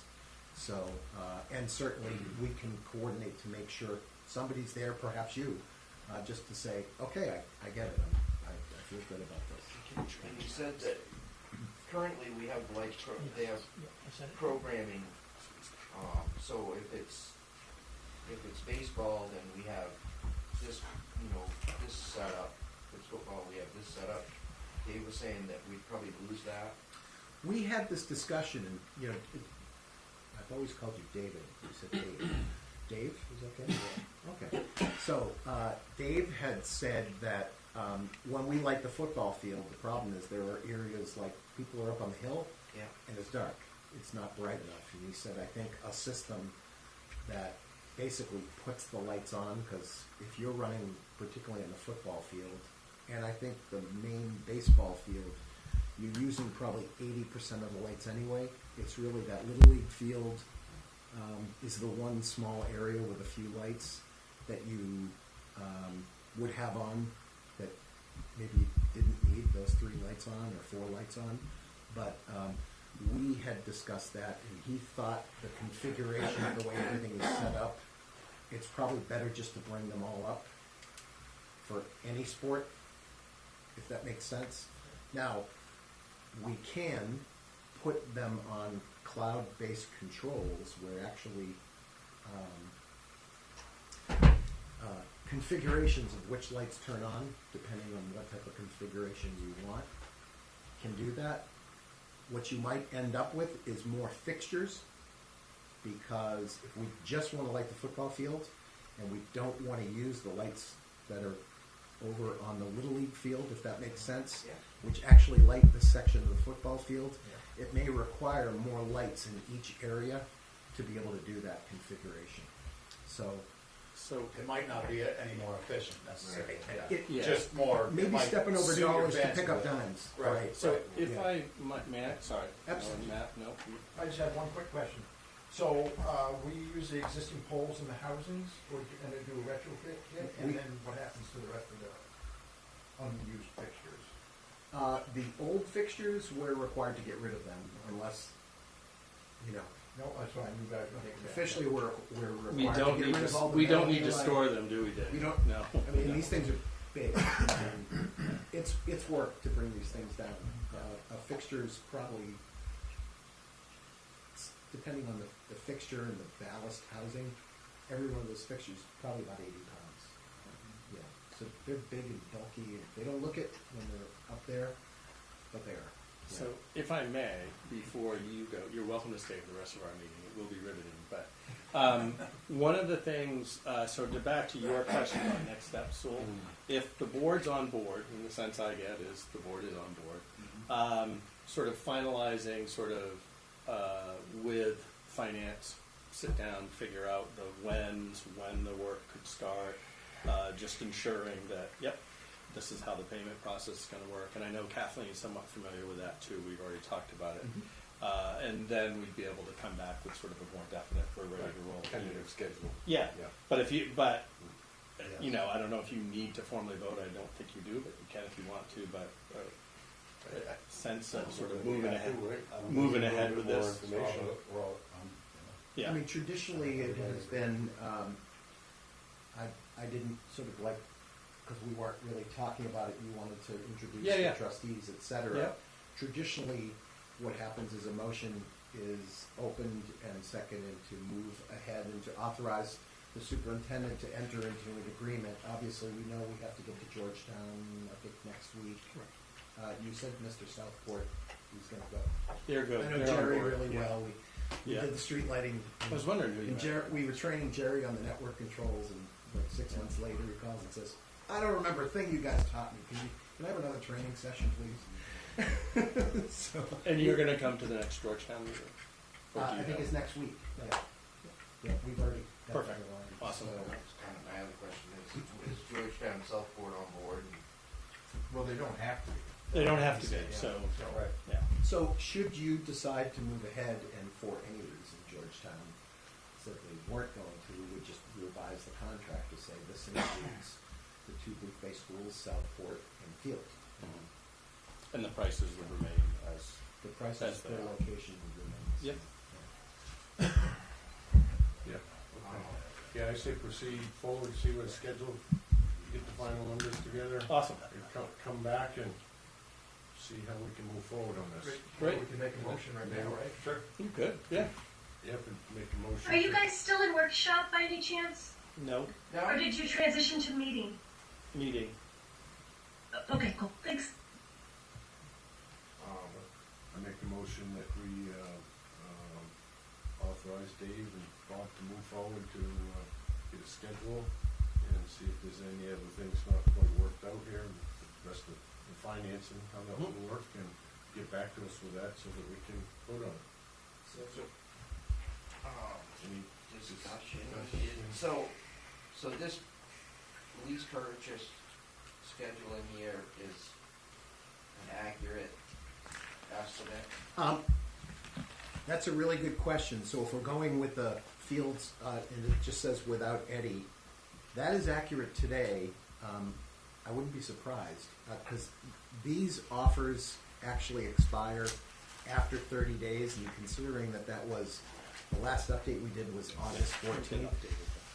I don't know, but I would speculate that this interest rate might actually go down a little bit based on what has just happened with the Fed. Not sure yet, but we'll follow up on that anyway, because what we'll do tomorrow, if you're authorizing us to do that, is we will go to the municipal leasing consultants people on the assumption that all schools are in, that we discussed, that Georgetown, on that assumption, at least to get started, and ask them to put another one together and just see if this number changes. And then the second thing is we'll draft a contract for Kathleen and you to review, and then we'll start the process. And just to clarify, if I may, I think that, so to move forward is with also including the fields. Is that a yes?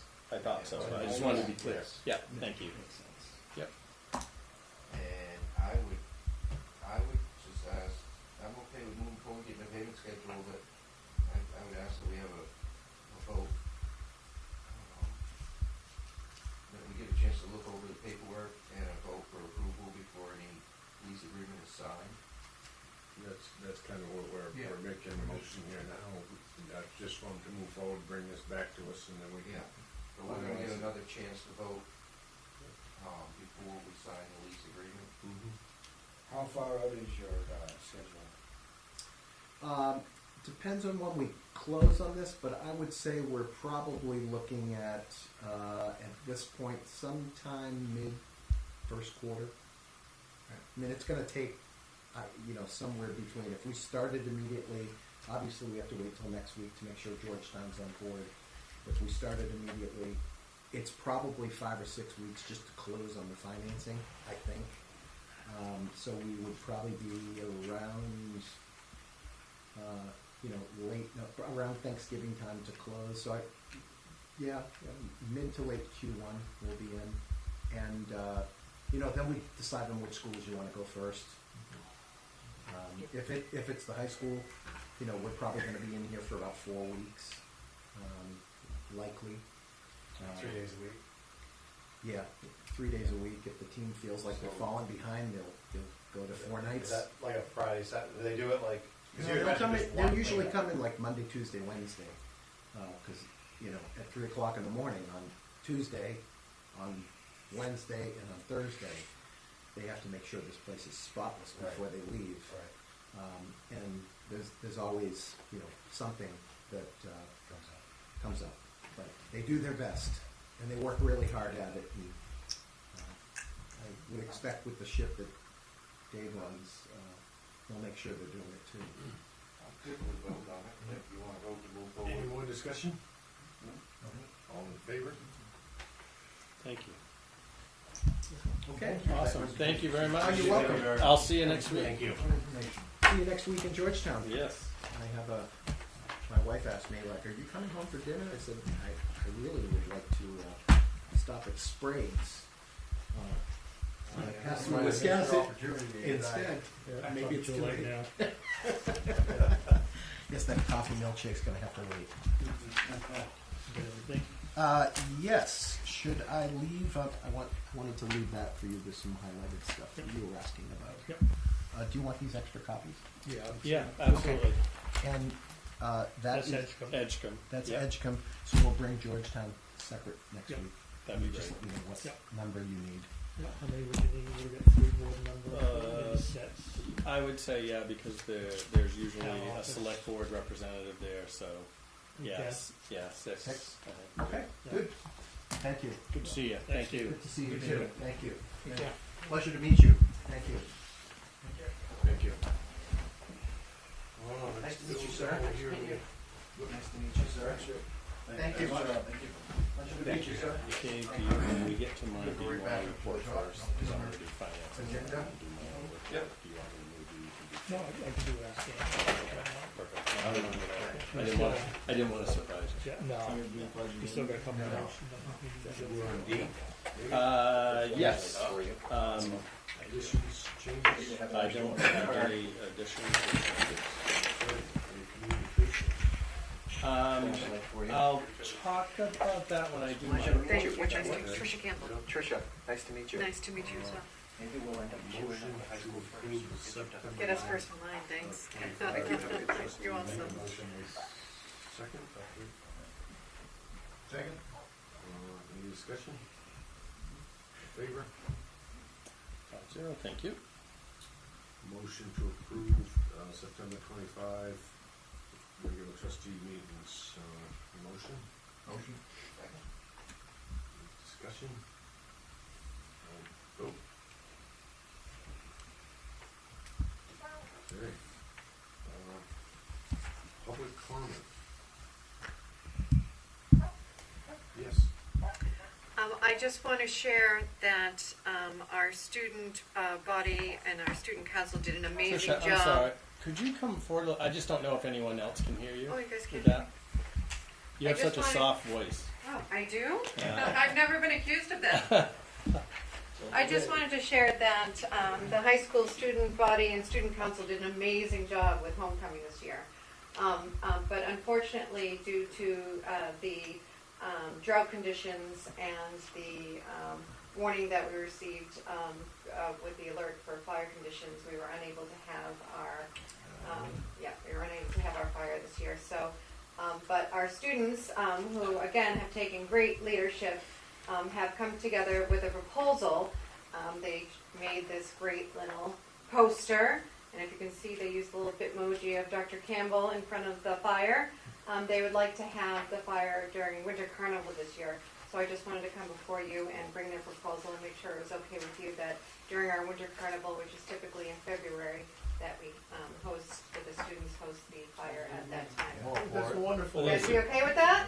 That's a great idea. It's a great idea. I'll let them know you're good with it. Thank you. Do you have a copy of that, or is that? This was just for me, I think. Okay. I think they were, playing all the odds. There may be a merch table where she'll sell some autograph Thank you. copies as we go. Tricia, thank you very much. Yeah. Tom Perkins, ordinary citizen, Boothbay Harbor. Real quick, I just want to let you know I viewed the Southport meeting last week, and I thought Bob did a great job explaining to the all-new school board over there that they are going to be having to pay more in tuition this year because of the debt service that we're obviously taking on. And so I just wanted to thank Bob for doing that. I know that he'll be doing that again in Edgecombe, later on this month. And I know it's not a lot of money, as he told Southport, but it's the principle of the thing. And we all know the tuition discrepancy as to what it really costs us. And so whatever we can get from that standpoint, we should get it. And I know in Edgecombe, Heather Sinclair, the board chair there, has been big and saying, we understand, we're willing to pay it. So thank you, Bob, for getting that extra tuition to the CSD.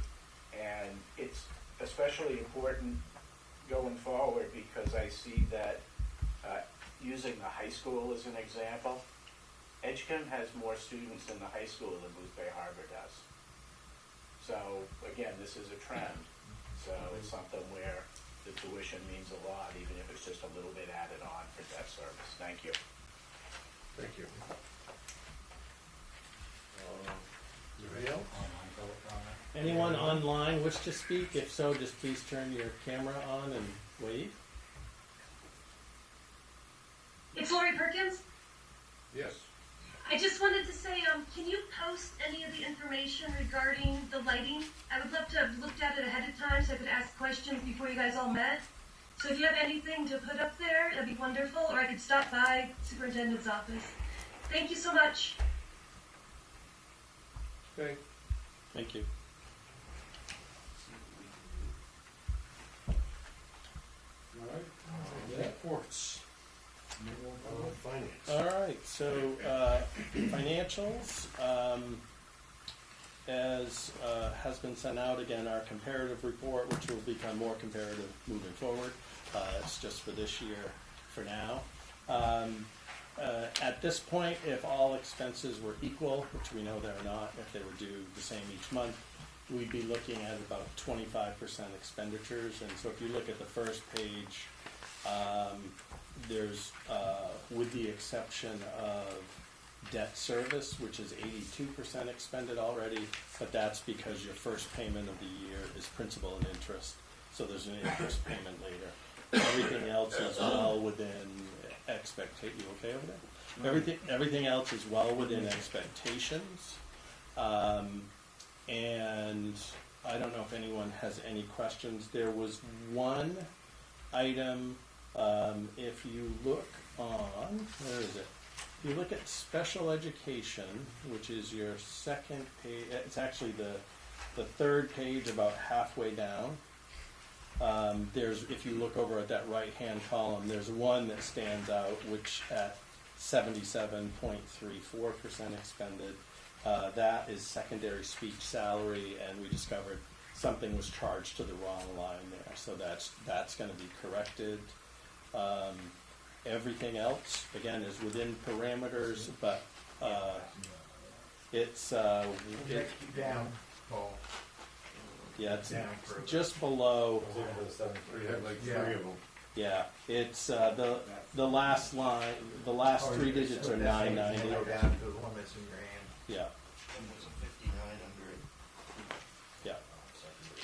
So, and so far, principals also are sort of enjoying seeing the encumbrance again.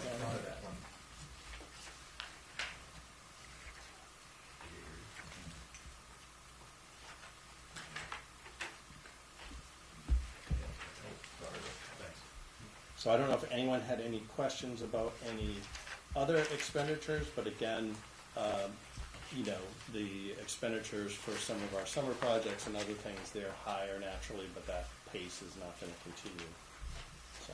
Is the, So you're feeling pretty good about it? Yep. Yep.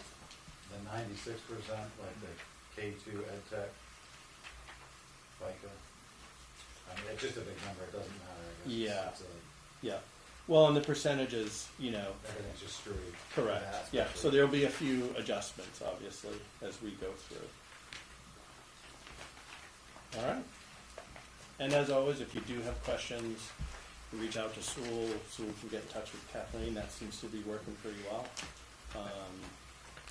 If you were done, Yeah, unless, yeah, Tom had mentioned about, there was some information that he had believe forwarded it, everybody know how many people had to take a look at it. It is, just kind of the format, and we were talking, Troy, you were asking in regards to funds and fund balances and stuff, and there's quite a bit of, it's a pretty informative, piece of paper. Has it up in the air over there, and, Oh, yeah. if you do have questions, it might be worth going back to your email and looking at that. Like you said, it's 100 pages, but there's some pretty good information in there, if anybody's interested. So is our maintenance budget up mostly because of insurance?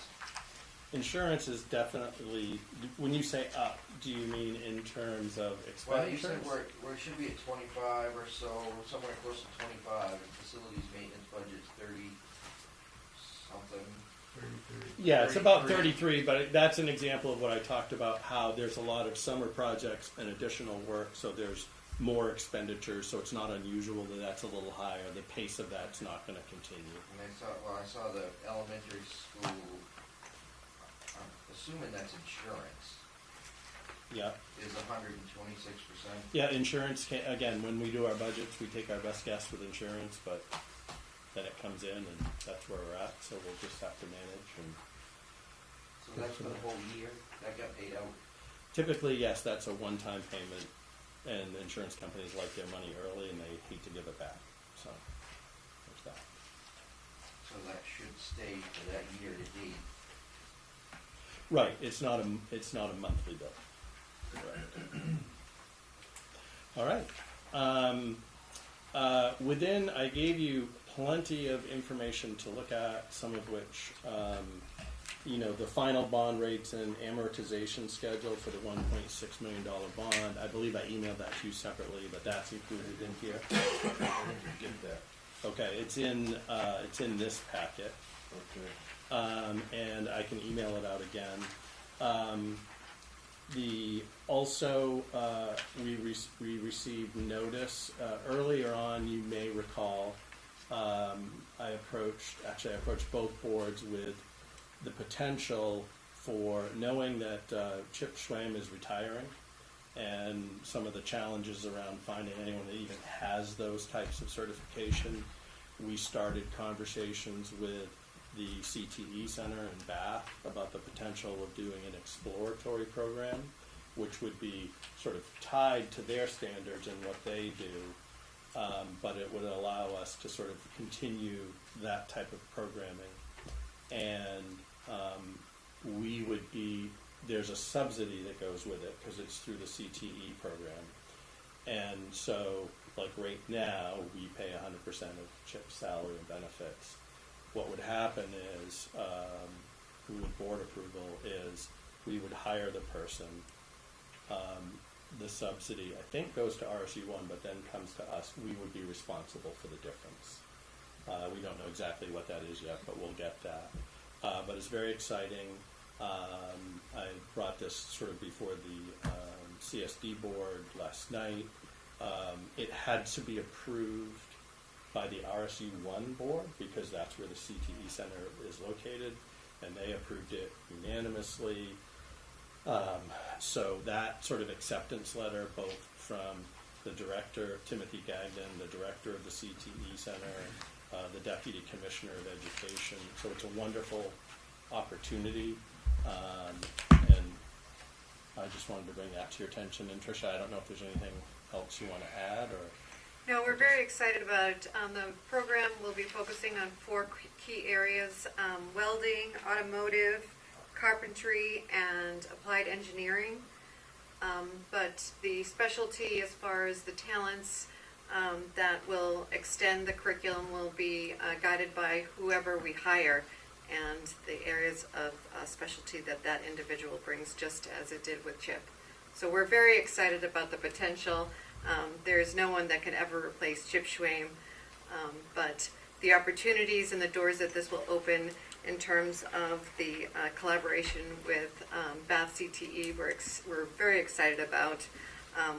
It's just the beginning of the potential for other satellite programs, such as potentials for marine science, agriculture science, such as horticulture, potential for hospitality programs. This is just the first of satellite programming, so we're very excited. And again, the cost savings that'll bring us to be able to maintain our STEAM programming and use of the Makerspace South is just a wonderful opportunity for our school district, so we're thrilled. Good. So will they repurpose a lot of it downstairs? Not necessarily. They had to come and audit because there's some limitations to that, which they understand. We didn't get into all the details of down the road, like if there's equipment needed or whatever, we would have to sort of. They have a budget for equipment and things like that. Yeah, the teacher's going to be here. Okay. Yeah, this is going to be right here. It's basically they're hiring someone. They're working with us to hire someone for Chip's position, but there's a connection to the Bath CTE program within that program. It says in this letter that Boothbay will hire and evaluate the instructor. Correct. That's right. They're our employee connected to Bath CTE. So how will that process work? Will that be like you and Tricia We'll put together a hiring committee as we would normally, and then we have a regular teacher evaluation process. We would, of course, like for instance, for me as a principal, CTE was not my jam. I was that kid that was always like 2 weeks behind on a project as I was working through it. But we know good teaching, we know sort of those pieces, but certainly any of the technical aspects or things like that, Timothy, the director at the CTE Center, is great to work with. So, we're gonna rely on that expertise as well. The key focus, Troy, is the connection with those 4 content areas, so that the way that it supports Bath CTE is that you're making the connection, you're introducing those core areas, so that if there are students that are then, connecting to those areas, they then say, you know what, I want to continue investigating and learning, and so perhaps they then want to go on to certification programs that would connect them to Bath CTE later in their junior, senior years. But these are introductory, these courses that we would have here would be introductory to life skills. I want to, and I think it's phenomenal that all of our students will have the opportunity to, I want to learn basics in automotive. Every child may learn the opportunity of how to change a tire, right? That's a life skill that we should all have. I don't have it myself. I have a husband. And that's kind of leading into my next question, is the instructor down here would be tied to the Bath Center, so would that also allow the instructor to get more certifications and more? So I had a bit of a conversation with the school board last night, and I can certainly get into that with you, but it actually allows us some flexibility because there's a limitation. Chip Schwame, Tim Gagnon, who's the director at Bath Tech, there's certification called, it's the 700, the technical certification, and there's been, for a number of years, they've been working at the state level in discussions about that particular certification, because there's no, in the educational system, in the university system, there's no current programs that are preparing students to earn that certification, so it's very difficult to find folks that are certified for a 700. Right. You can't find a Chip Schwame with that certification. So when you work in a CTE program, that is a different certification. So individuals that work, whether you're a carpenter, an electrician, when you go in and work at a CTE program, that is a whole different certification. You can go be a professional and go and work at Bath Tech under a CTE certification. But you can't come in as an electrician and work in a public education, like a high school, with that certification, because we're not a CTE. You have to have an educational certification. You have to have a certification as an educator, as a teacher. So it's very different. Being under this umbrella, we could have someone that has a CTE certification because they will be certified under Bath's umbrella. So it gives us more flexibility. I could go more in depth in that, but that's a longer conversation that I don't want to pull on tonight. Yeah, and that's what we've talked about before too. That's why this is cooperative, not Yes. competitive. So this is helping our kids with continued exposure to programming. But in the end, it's either going to help kids figure out, hey, I want to know more about this, or that was miserable, I don't really know that. In the long run, it's going to help them at Bath. And again, really exciting, we talk about how we want to make more connections to local businesses and businessmen and operations. I think this is a big connection to that. Really exciting. All right, thank you. So the next thing I included in your packet, and I think I emailed to you probably on Sunday, it's just sort of an update. This is draft. We haven't released it to public yet. This is part of the 9 through 16 application, that program the Citizens Group was working on. So Kim Anderson, the superintendent of Wiscasset, and I were invited to the last Citizens Group meeting 2-3 weeks ago, something like that. Times goes fast. And so different members were working on different things, and they got their information to Dr. Anderson and I. We've both worked on this application, and I just wanted to bring it back to you. It is by no means done yet, but it's due by the end of this month. So just wanted to sort of check in and make sure the board was okay with continuing, and if you have feedback between now and, I'd say in the next couple of weeks, just please get it to us. And we're going to be reposting it in the Citizens Group folder, so they'll be able to take a look at it as they go through it as well. And Dr. Anderson and I, this was news to me, so Dr. Anderson and I think a number of people were under the impression that the state would sort of either approve or disapprove applications, and from a conversation she had, That's actually not what's gonna happen. We're all gonna get feedback from the state. And then obviously, once that comes back, I'll share with both boards and we'll look at sort of the level of feedback to see what it indicates and ultimately if we move forward with phase 2, which is much more detailed and will involve sort of a wider net.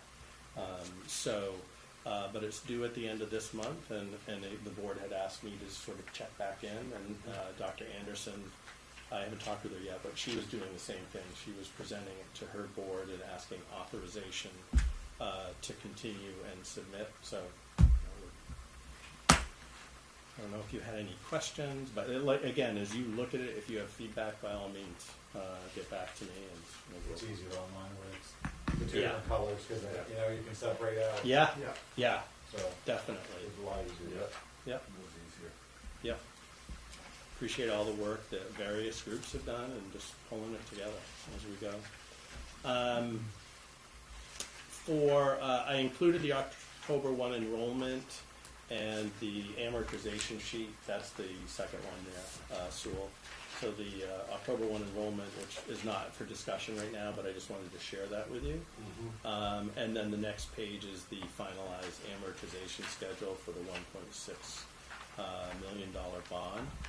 And the very last bit was an email from Edward Charbonneau, who's the reviser at the state, regarding the charter changes, and Fritz had reached out to him, and this was his response as to the changes and why they were made and what they meant. So, and as far as safety, sorry, I don't want to zip by that, but so I've shared that with both boards as well. And safety and security, what I would propose is we sort of move that to next month. I added an email to everyone on that. But if we want to discuss sort of where those duties have been reassigned and kind of what's going on in more detail, we should probably do part of that in executive session, because there's some information that's just not for general consumption, and then we certainly can move into regular session. But I'd say let's do that at our next meeting versus now. Good idea. And that was a lot, but that's what I have. Good. Okay, so that's everything. So Dave. Yes, thanks all. So I don't have a lot. I took some vacation time. I always enjoy the fall. I go up north and just as long as I can. So we had a beautiful vacation, nice weather. So with that being said, not a lot on my report. As you know, Tim Ingram is the gentleman from Garland Roofing that has been overseeing the roofing project here at the high school. Either tomorrow or the next day he'll be coming. So he did a report, and I didn't send it, I think, until like early this morning. And that was Tim's report. So he had quite a punch list for the roofing company. So they came back, spent a couple of days, and we're going to go up and verify that all this punch list was done. And Tim's pretty specific about things. So the good thing is we had a little bit of rain today. Had a little over half-inch rain here at the building. I think we had 0.61 inches. Had a little bit of a heavy rain, not a lot, but we had no leaks. So that was good. A couple of weeks ago, we had a little bit of a leak around one of the drains, and Tim was able to find some places around the drain where most likely that came in. So that seems to be fixed. So Tim and I will walk the roof tomorrow. The next day, then there should be a final report. It should be done if everything goes well. Were you concerned at all about the level of? He was very thorough. Either he was extremely thorough, or That's where we it was a pretty questionable. That was a perfect report that he gave. Yeah, it's a perfect report, but it makes me really wonder about the guys that were up on the roof doing the work. That's So why hopefully we the got final thing is great. I mean, catch all that stuff. that last review, the project review, was like twice what the other ones were. Okay. When I opened it up, and it was like 31 pages. I go, holy smokes! Yeah, he's thorough. And that was after we reported the leak, and I got a hold of Tim and said, look, we got to look this over with a fine-tooth comb, and he did. So it'll be interesting to meet with him and go over the whole roof. So Friday, October 10th is a teacher in-service day. We got a bunch of punch list items for myself and the maintenance crew. we've been experiencing some door issues here at the high school. As some of you may know, the front door entrance where we're able to, where the iPhone is, or where the kids can press a button, or anybody can press a button to come in. We had some issues with it not opening. Then we had an issue with it opening and not locking. The only thing I can think of is we try to improve the door hinges, and we put on those top to bottom, I call them piano hinges. And it seems like that main entry door, although the last couple of weeks it's been working fine. I checked with both Laura and Christina today. Something feels like it's maybe pulling or binding. I came up here on a Sunday and spent 2 hours with my levels, and the door is plumb, it's straight. I don't understand what's kind of forcing this a little bit. We put the same hinge on the other two doors, and they work fine. So for 2 weeks it's been working good, but I'm a little concerned. It's just not finishing its closing. Right, it's not, and we ramped it up as much as we could, so it almost would knock you across the room, and it just, but right now it seems to be doing pretty well. When we took the, it's got the ADA door opener on the inside. We took that apart, and there's a celluloid in there that kind of works back and forth. What we noticed is that sometimes it didn't work at all. Sometimes it would work a little bit and hesitate. So we lubed it, we cleaned it, we lubed everything in there, and since then it's been working pretty good, but it bears watching. The only thing I found that didn't look good is that the frame door, aluminum door frame itself, not the door but the frame it closes into, was a little out of plumb from top to bottom. The bottom was kind of kicked in a little bit. The bottom of the door was kicked out a little bit, so I'm sure that didn't help. You know, that's the only thing I could find. Could be twisted at this point. Yeah, I tried. I went every straight angle I could. I just couldn't see it. But we'll keep. Doors at Junior just worked It was. Yeah.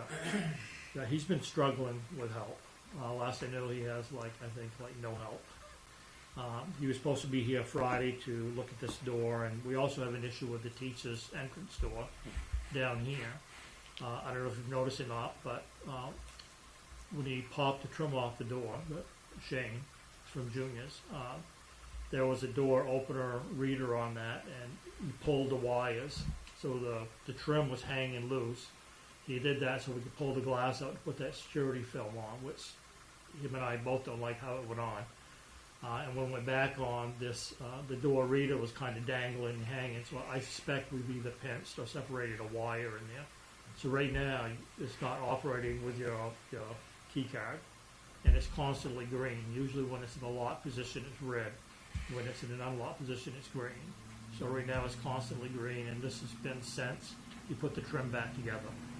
So him and I are going to look at that and try to troubleshoot it. And I just need to have Minuteman here, because Minuteman is their wiring and their opener, if you will, to try to figure that out. So we are on that. And then lo and behold, yesterday Tricia called me in the afternoon, and the fire doors here mysteriously just closed during the day. And not once and twice, but 3 times it did that. All of them. So we had Minuteman here today, and so generally, so that you have fire doors that will close for a fire, but they're also the same doors that we have the new panic control alarm on. And if anybody accidentally hit the panic receiver, everybody, I say everybody, so myself, the police department, the administrators all get a notice. We get a phone call, you get a text message, and no notices went out, so it was really weird. Why would these close? So the common denominator there is that the doors are tied to the fire system.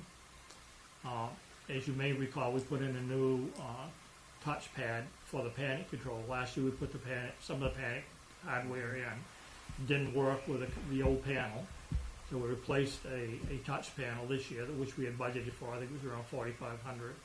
It seemed to work okay when we tried it.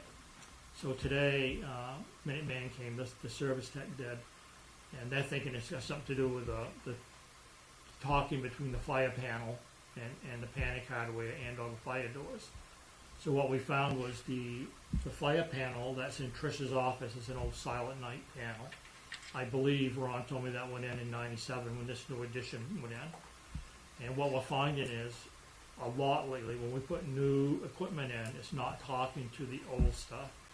So we have a fire panel, the main fire panel is in Trish's office. There's a sub panel right behind Trisha and a little tiny mechanical room. Then downstairs in the crawl space, there's a loft with a third sub-panel. The dates on the sub-panel down the loft is 2013 and 1993.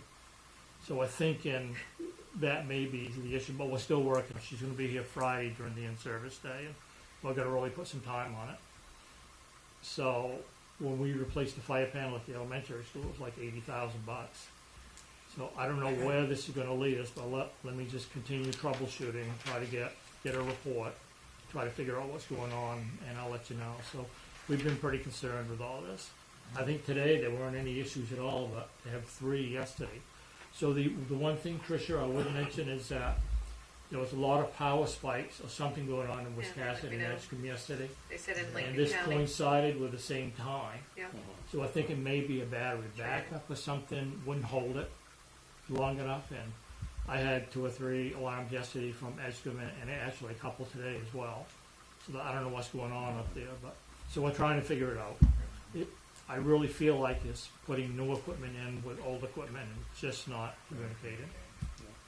Yeah, the So- lights were out in Wisconsin as I drove home.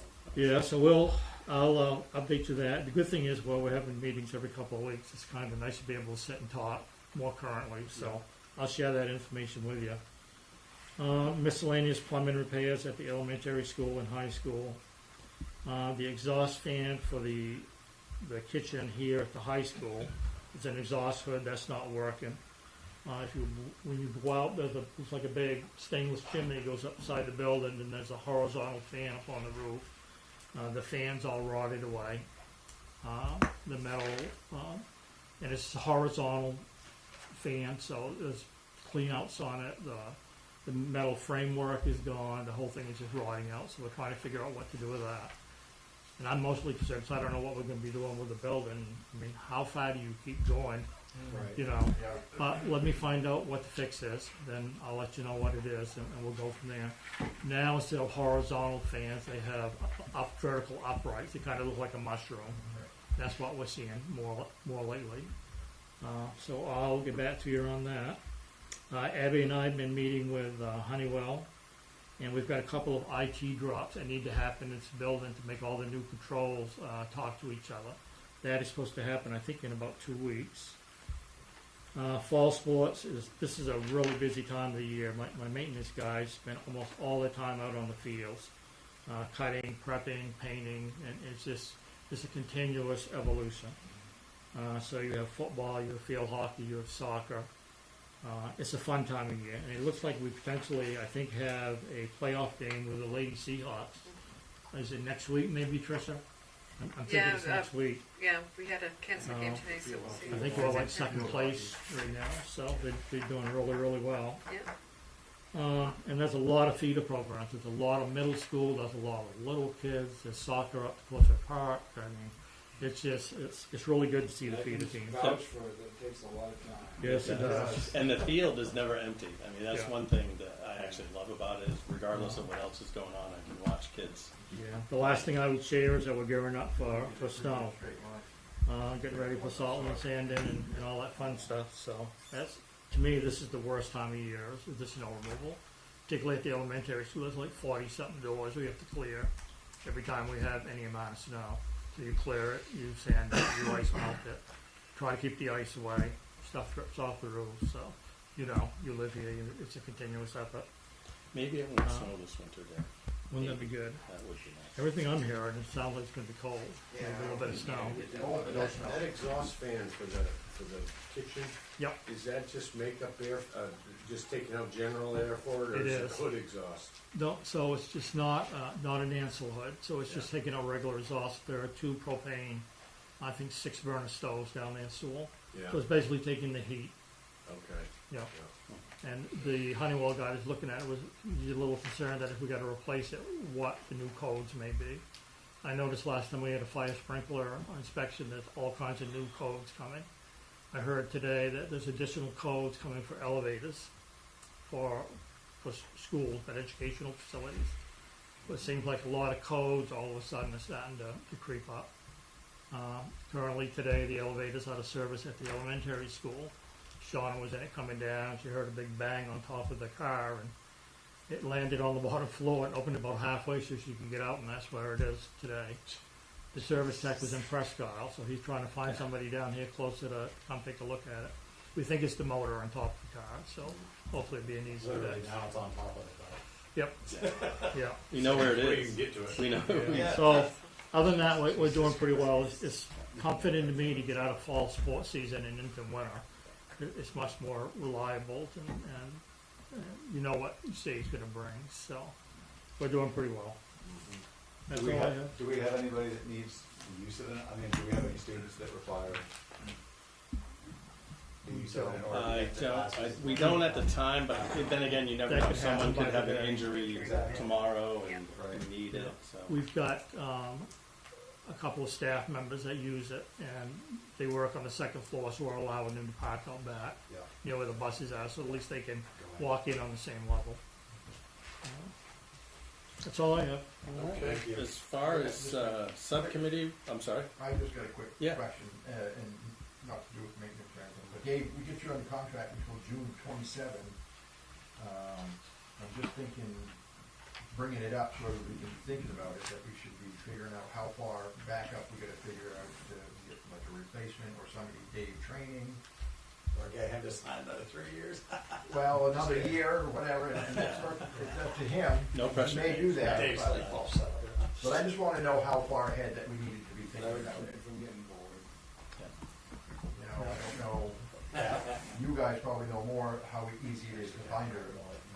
Well, it won't. It certainly won't be easy, but I will say, and Dave, feel free to interrupt me. Dave is, as you know, A, doesn't like the spotlight, but B, is very open and honest. We talk regularly, so you know, unless heaven forbid life circumstances change and it needs to be sudden, we're going to have plenty of warning, sort of work through this. I have no doubts about that, and I think you all know Dave well enough to know that's again, unless something unexpected happens. You are right though, yeah. Yeah, It's but just, yeah. it would be nice to know. Let's not We forget should that. Yeah. 6 months in advance, you know, so we Yeah. can get, I'm not saying we gotta get across the start right now, but Yeah. when it happens. And we typically do, in the spring, I discuss with Dave and other directors that are on sort of those types of contract, extending another year if there are sort of no concerns. And a lot of times that's where the conversation comes up too, because it might be, I think I'm good, you know, and then we talk about it. So that's, because we don't do 3 years and wait for that to expire. We do 3 and then, hey, we're looking at maybe one more and, you know, or 5, no, I'm just kidding. Kinda like prison Something like that. Yep. Yeah, like, well, you can call it like a prison But sentence. Yeah. you have an assistant that can cover for when he's gone, right? So that was Kyle, That's the, so that's, so somebody's gonna get that duty, I would. We don't have anybody, we're gonna be looking for a director of facilities with Dave.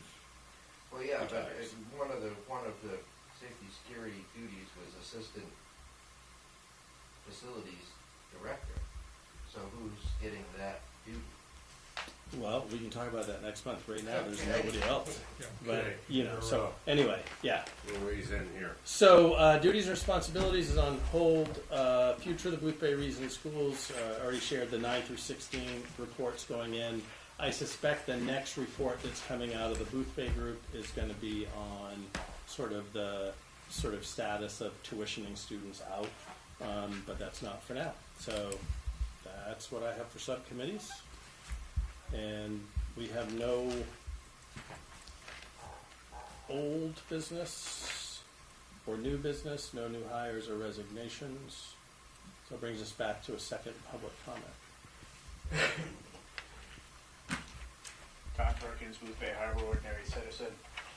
Just real quick on the whole tuition thing again. You know, I see a lot in the other column, and I ask this question every year as to how many of these students are coming here for free. And that could be superintendent's agreements or teachers' children or whatever the case may be. But if we could have a figure on that, I don't want to have confidentiality issues or Yeah, anything no, like that. that's simple but enough. I'd love to see that. Yeah. And when Troy talks about the trustees doing policies, I think you're in charge of tuition. So maybe, again, I think this has kind of gotten out of hand the last few years with the free tuition. Maybe you could have some sort of policy that puts a limit on the number of kids who can come here for free. Because again, taxes are skyrocketing, and it's nice to be charitable, but it's also good to be sensible. Thank you.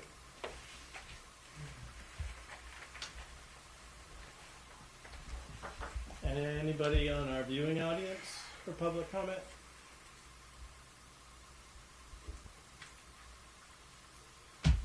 Seeing none. Okay. I've added safety and security for our next meeting. I don't know if there's any other topics that. Okay. That was over here, I noticed we kind of hopped over it, right? Yeah. Yep. Yeah. Okay. I mean, the only other thing I think for next meeting, right? Next meeting or before next meeting is figuring out the two boards getting together as soon as possible. We have a subcommittee and this is just to figure out how the board is gonna work together, something, we have a group of 3 people that's been together, kind of been following this, I think we just get to sit down and, make up my mind how we're gonna work here, you know, if as far as conducting boards or how 2 boards conduct business or something, I think each board should be cognitive of the differences in the boards or something. If it's a public comment question or something, what board is it coming to, or who is it coming to? Should there be a mediator or one person? I don't think any one board should be the chair of a joint committee. And this is just me personally speaking, and I think you may be best suited for the chair. I don't know how complicated it's gonna be, and I don't know how the rest of this board feels about that. Well, it does need to be hashed out before. That's all I'm getting at. Yeah. We gotta, whenever that happens, we gotta like this. If the only issue between the 2 boards operating, which we've heard that there's operating with procedural things, and if it's a public comment thing, tell the public before you start, you know, the public comment's different. I think we're pretty strong or together on the fact that if we can answer a question or something, or get in trouble, we're gonna do the best we can to answer the question and allow the public to speak. And if that is the grievance, the public knows who they're asking to. Yep. Either way, each board should respect how they work. You know. Yeah, I mean, I don't think it needs to be terribly complicated, but it's just, there have been enough differences that I just want, if we could avoid a stumble, I'd love to. I agree with Sue. I certainly agree with having you chair that meeting so that there is a clear person in control of the meeting. Yep. And I think everybody has to agree to respect that, first of all, but then the other key thing, in order for you to be able to maintain control of that meeting, is to have a clear-cut agenda. And Yep. I think, I'm not saying, I think, from what Mary had said, we're focusing on one thing right now, which is Budget. budget process. Correct. How that happens. Yep. So, and I think let's put it on the table, we're not getting into other things. Right. I think that's where we're gonna go down a rabbit hole that we've all been down, we've pulled all the roots, let's just focus on, Yeah. And that is really the biggest thing, and those Sewell and others that have chaired meetings, because it's so easy to all of a sudden you go to answer a question and you're like, where did we end up? So just for everyone to sort of speak up and say, hey, wait a minute, that's not what we're talking about today. Well, if everybody has something small and not terribly sharp, if we do get off track, they can throw it at you, and that's just your Oh, that's indication great. to get Yeah, control. that's great. I have a healthy chair. So, yeah. Actually, look like a pincushion. Yeah, thanks. All right, no, I appreciate that, and what I can. Probably label you a mediator. No, everybody's gonna get along. It's gonna be just fine. That'll be great. Well, no, I appreciate that, and Sewell, what I'll do is I'll reach out to you if any other board members, if there's not, public comment is clearly the area that is the biggest difference of sort of how it goes. Well, as long as if somebody's got an answer for it, that's great, but then we can't just keep asking questions on this question and questions on Right. top of it. Right, and I would start out just like we do with the regular sort of public hearings, like we're here to discuss budget. Correct. And if it's a workshop, it's gonna be for the boards to talk about, and then we'll move into other things.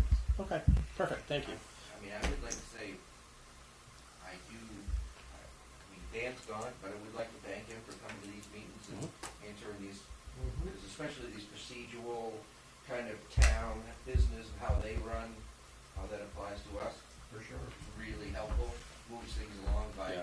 months, potentially, if we get a question answered here, Yeah. they're going. Yeah. I love having Trish here to kind of bounce things off if there's something. And I do regularly communicate with Dan and Julia. We talk regularly, like our roles are similar. Like the boards are in charge, not us. We're in charge with the implementation and the day-to-day. But it's not for me to reach out to Mike Tomko or anybody else. I always share with Dan and Julia, and that's what we keep trying to do. And I know they kind of come here as public comment, Yeah. but it's, Um, thank them for that. All right, and if there are other items that come to mind, by all means, reach out to Sewell, and we'll sort of put them through the agenda machine. Under announcements, I would like to add one announcement, just a reminder, the hearing on the referendum lawsuit is tomorrow. I believe I sent out a link. Perfect. You did, yeah. So that, and if you miss it, but you want to see it later, they are recorded, so it would still be there. That link would take you to where you need to go. Tuesday, October 14th is the first finance subcommittee meeting in my office. There will be a Zoom option as well. I'll have to zoom in, but we'll be looking for feedback from the finance committee. As we've talked about before, we don't want it to just be about budget, although that's going to be part of it. So if you have items or thoughts, please reach out to your representatives that are on that committee to talk about it. And then the next trustees meeting is 3:30 on October 27th. On Wednesday, November 12th, the next CSD regular meeting at 5 p.m. And that's when they'll be voting to approve their minutes, and I'll send them all together to Holly, so that'll be done. And the next trustees regular meeting, November 13th, 2025, at 3:30 here. One more motion. Motion. Discussion? No. And at 6:09, thank you all. Thanks, everyone. Appreciate it. Did I get that? Yeah, I get it.